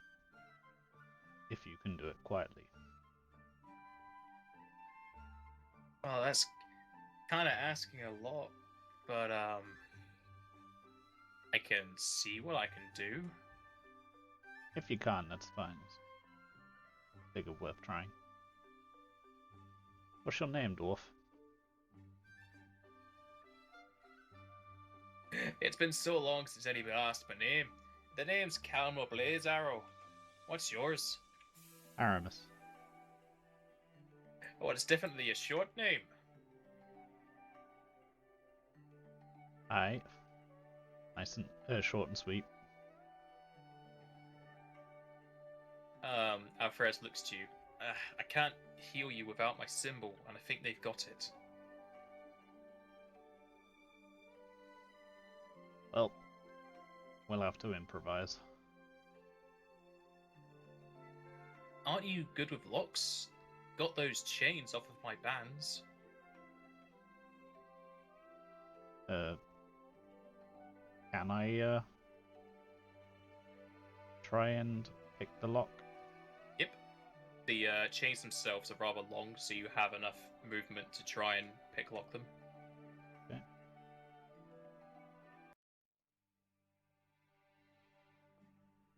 Disable device? Yes.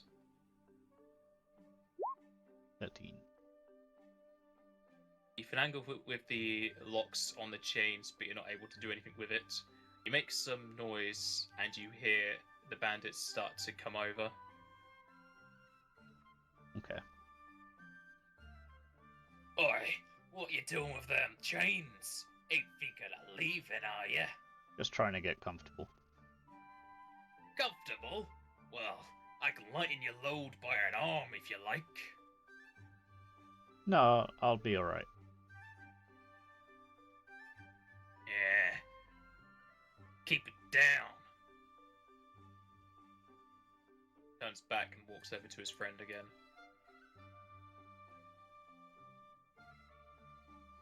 So, well, that didn't go too well. You can try again, however it will make noise. Unless you succeed. Yeah, I may as well. 15. Alright, you continue finagling with the chains as you hear a very quiet but noticeable click as the chains on your left arm come undone. Cool. And was it loud enough that they noticed the chains clanging again? Didn't hear them approach, no. Okay. So that's just my left arm? Yes. I guess I work on the other arm. Alright. 16. And with one arm free, you're able to do the other chain without too much trouble as you take both of them off. You are now free. However, there's two more people that are not free. Do I see anything, like any equipment or anything nearby at all? Not near you, no. And they've taken the dagger and the whole lot? Yep. The only thing you have on you is your clothing. In which case, I just start working on the next set of chains. I guess I just work on the dwarves because he's right next to me. Hey, lad, why don't you throw a rock or something and get them searching somewhere else? That's not a bad idea. And I assume I see a rock nearby. Yes. I'd sort I of... mean, you do look the sneaky sort, with that black cloak and all. Yeah. I guess I'll, yeah, I'll just throw the rock. I was gonna maybe try and move around somewhere and find a better place to throw it. Alright. You throw a rock off into the distance, hitting a nearby tree and making quite a big thud as the bandits hear it and start to shuffle up towards it.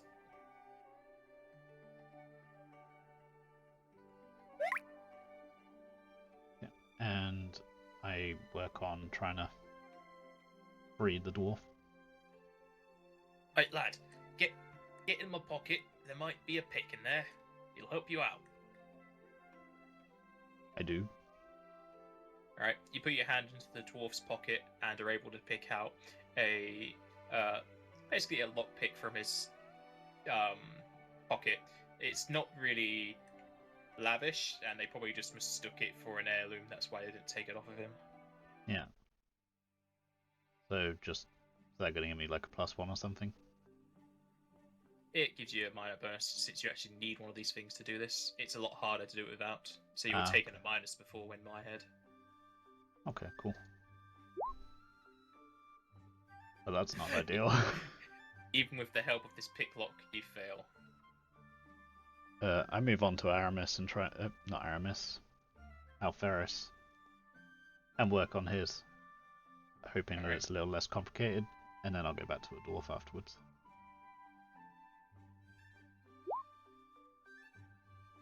You're able to unlock the one of his right arm as he goes into his back pocket and pulls out his focus. Ah, good. They didn't take this. Carry on. I'll try and heal us up as best I can. Okay. I mentioned the dwarf. His yours have obviously rusted a little. I'll try again in a moment, and then I work on Alferis's left arm. All right. Everybody gains 6 health. And I crit the. Yep. And as he heals you, the light of the gods aids your fingers as you unlock his left hand. Nice. And then I work on the dwarf again. 9.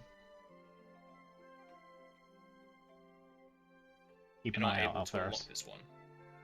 Yeah, I'm keeping an eye out. It's a bit dark though. Can't really see much. How do you see dwarf? I see pretty well, but there's a bit of a wall in the way. Try again. Still nothing. Hey, Aramis, I think they're coming back. Pretend you're still locked up. Okay. Alferis moves back to the wall and puts the bands around his arm, but doesn't lock them. Yep, I do the same, get back in the same position I was at.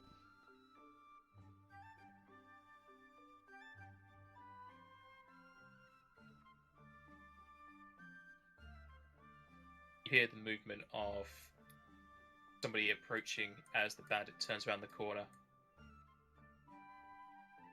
He looks around, not really at you, but really the vicinity around you, as if he's searching for someone.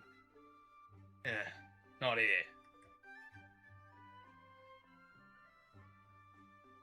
He goes past you and around the corner.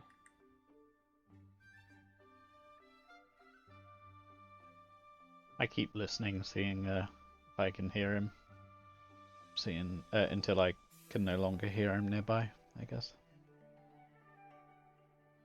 He gets further away and stops making noise. Am I able to poke my head around the corner from here?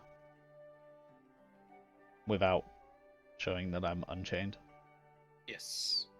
Without unchained, no. You'd have to unchain yourself. Okay.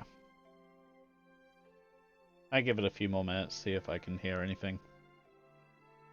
And if I still don't hear anything, I'll make another attempt on the dwarf. After a few minutes, you hear footsteps on the grass again, as the orc bandit seems to return to where he was standing before. Okay.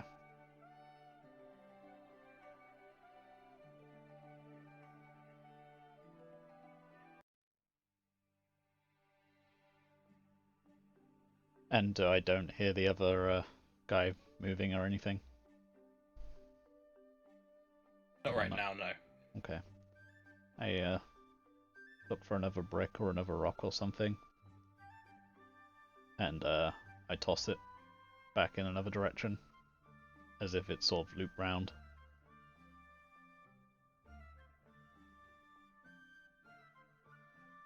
Throw the rock as it hits just a part of the plains, making a soft thud. However, the orc bandit doesn't seem to approach it.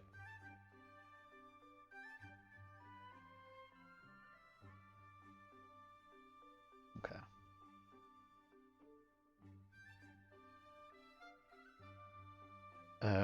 I try one more time, but I try in a direction where I remember there to be trees. Alright. Throw another rock, and it hits the tree this time, making a loud thud as the orc bandit shouts out, Oi! Stop making noises out there! I'll kill you with my sword! Yeah! The bandit fails at any type of intimidation as he just fumbles with his words, moving into the forest. Okay. You hear the clampering of feet just to the south of you from the human bandit as he seemingly follows after the orc bandit. Okay. I tell Alferis to carefully keep an eye out, and I'll try again.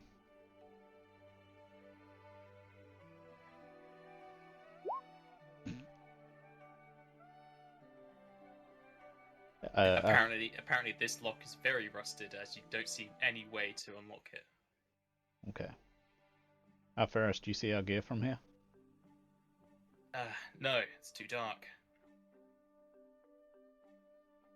I asked the dwarf again. What's his name again?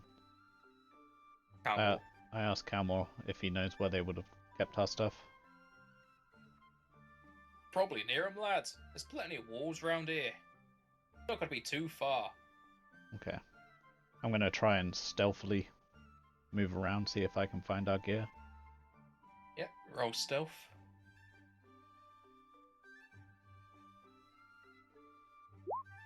Well.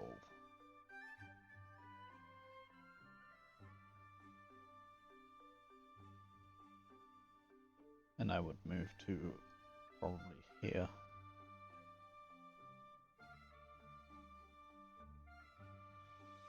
And then check again, see if I hear any movement or anything in my direction. You don't hear any movement, and you do not see your gear. Okay. Do I keep with that same stealth roll, or do I need to roll again every time? You have to roll every time you move. That's fine.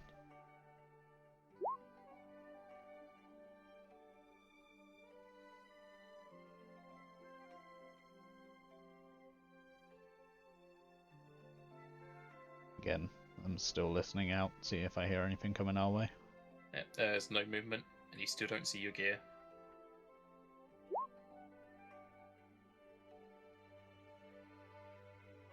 Okay. Is that it? Move, and you see, yep, you see your bag as well as Alferis's. However, you also hear the bandits starting to return. Do I see my sword? Yes. I run, grab what I can quickly. I'm assuming we're unarmored right now, or did they not bother to strip that? They took off your armor. Okay. Yeah, I run, grab something.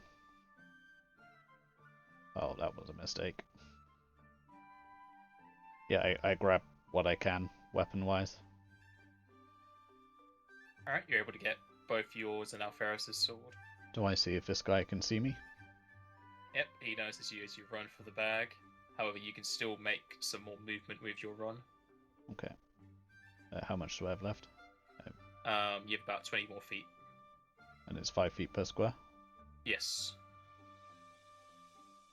So, 1, 2, 3, 4. And am I able to pass him off his stuff from there? You can pass him his sword, yeah. Yeah, I do. And as you do that, the orc sees you pick up the swords as he growls, and they both are ready to continue this battle. Roll initiative. 13.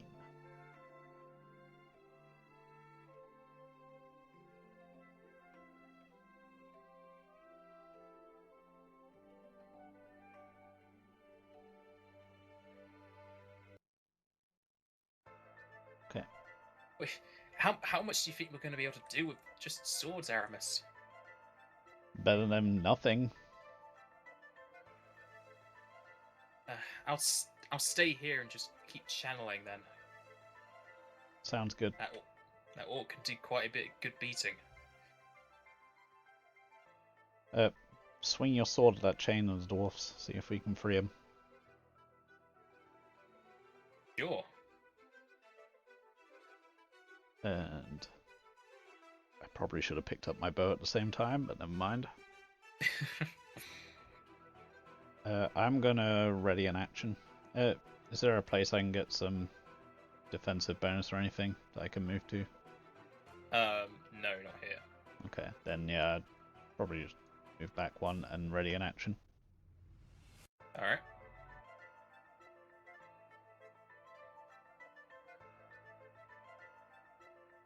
The Orc Bandit runs over to where the prisoners are, and you can attack. 17? The Orc runs up as you slash into his chest, dealing a very shallow cut, and he just laughs at you. Rabbits do better.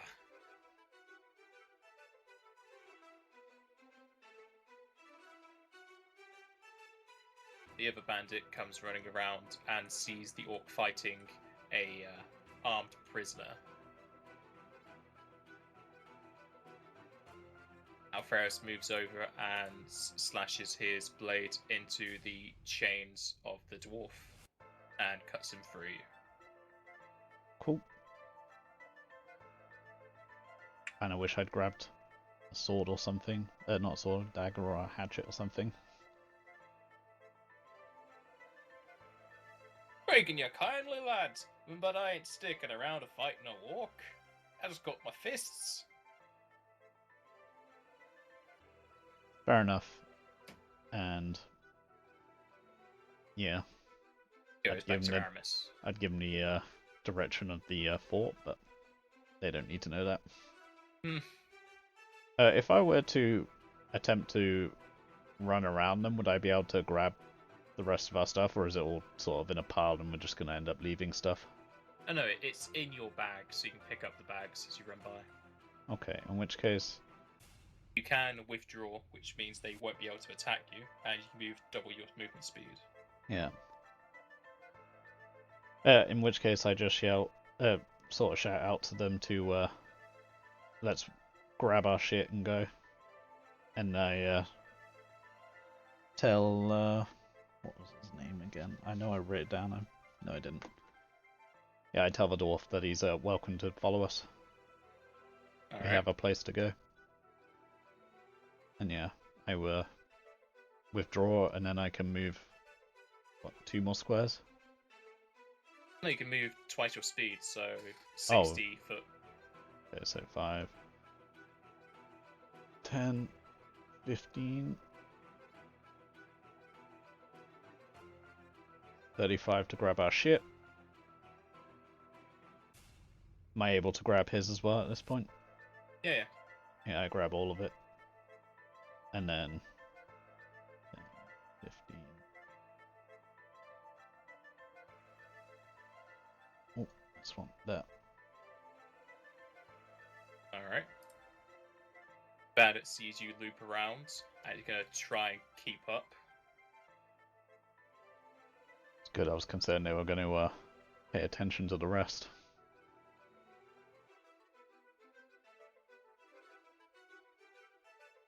Whereas the human bandit is going to move in and attack Alferis. If I recall, the human bandit took damage, right? The human bandit, no. The orc did. Right. The other human bandit lost his arm and died. Yeah. The bandit cuts into Alferis for 3 damage. Okay. Did Alferis manage to heal himself up any?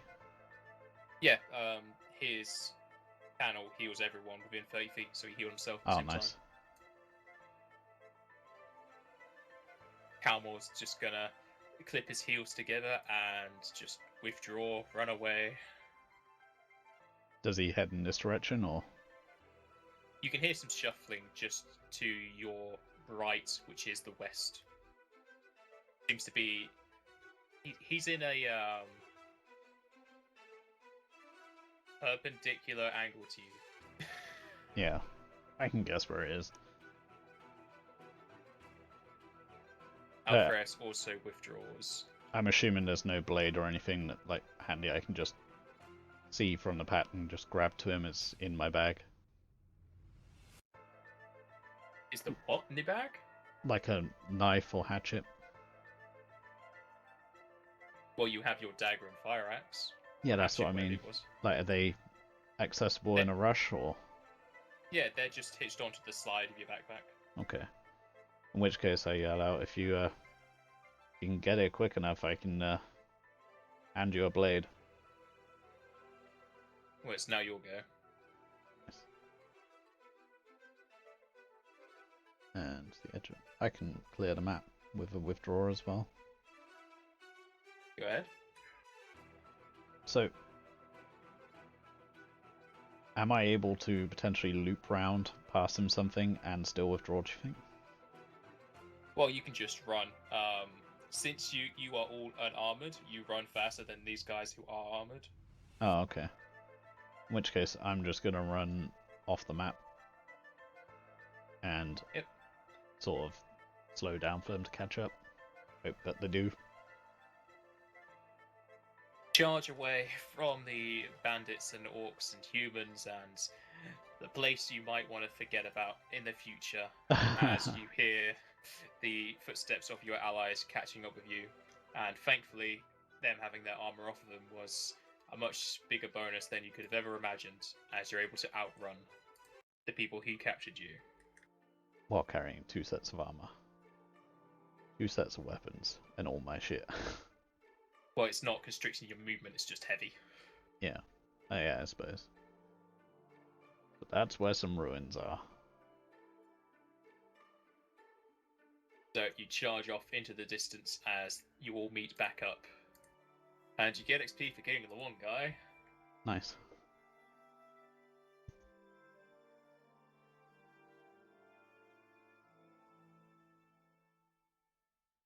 Gain 150 XP. And we will end the session as you are running off into the distance. Cool, and I leveled up.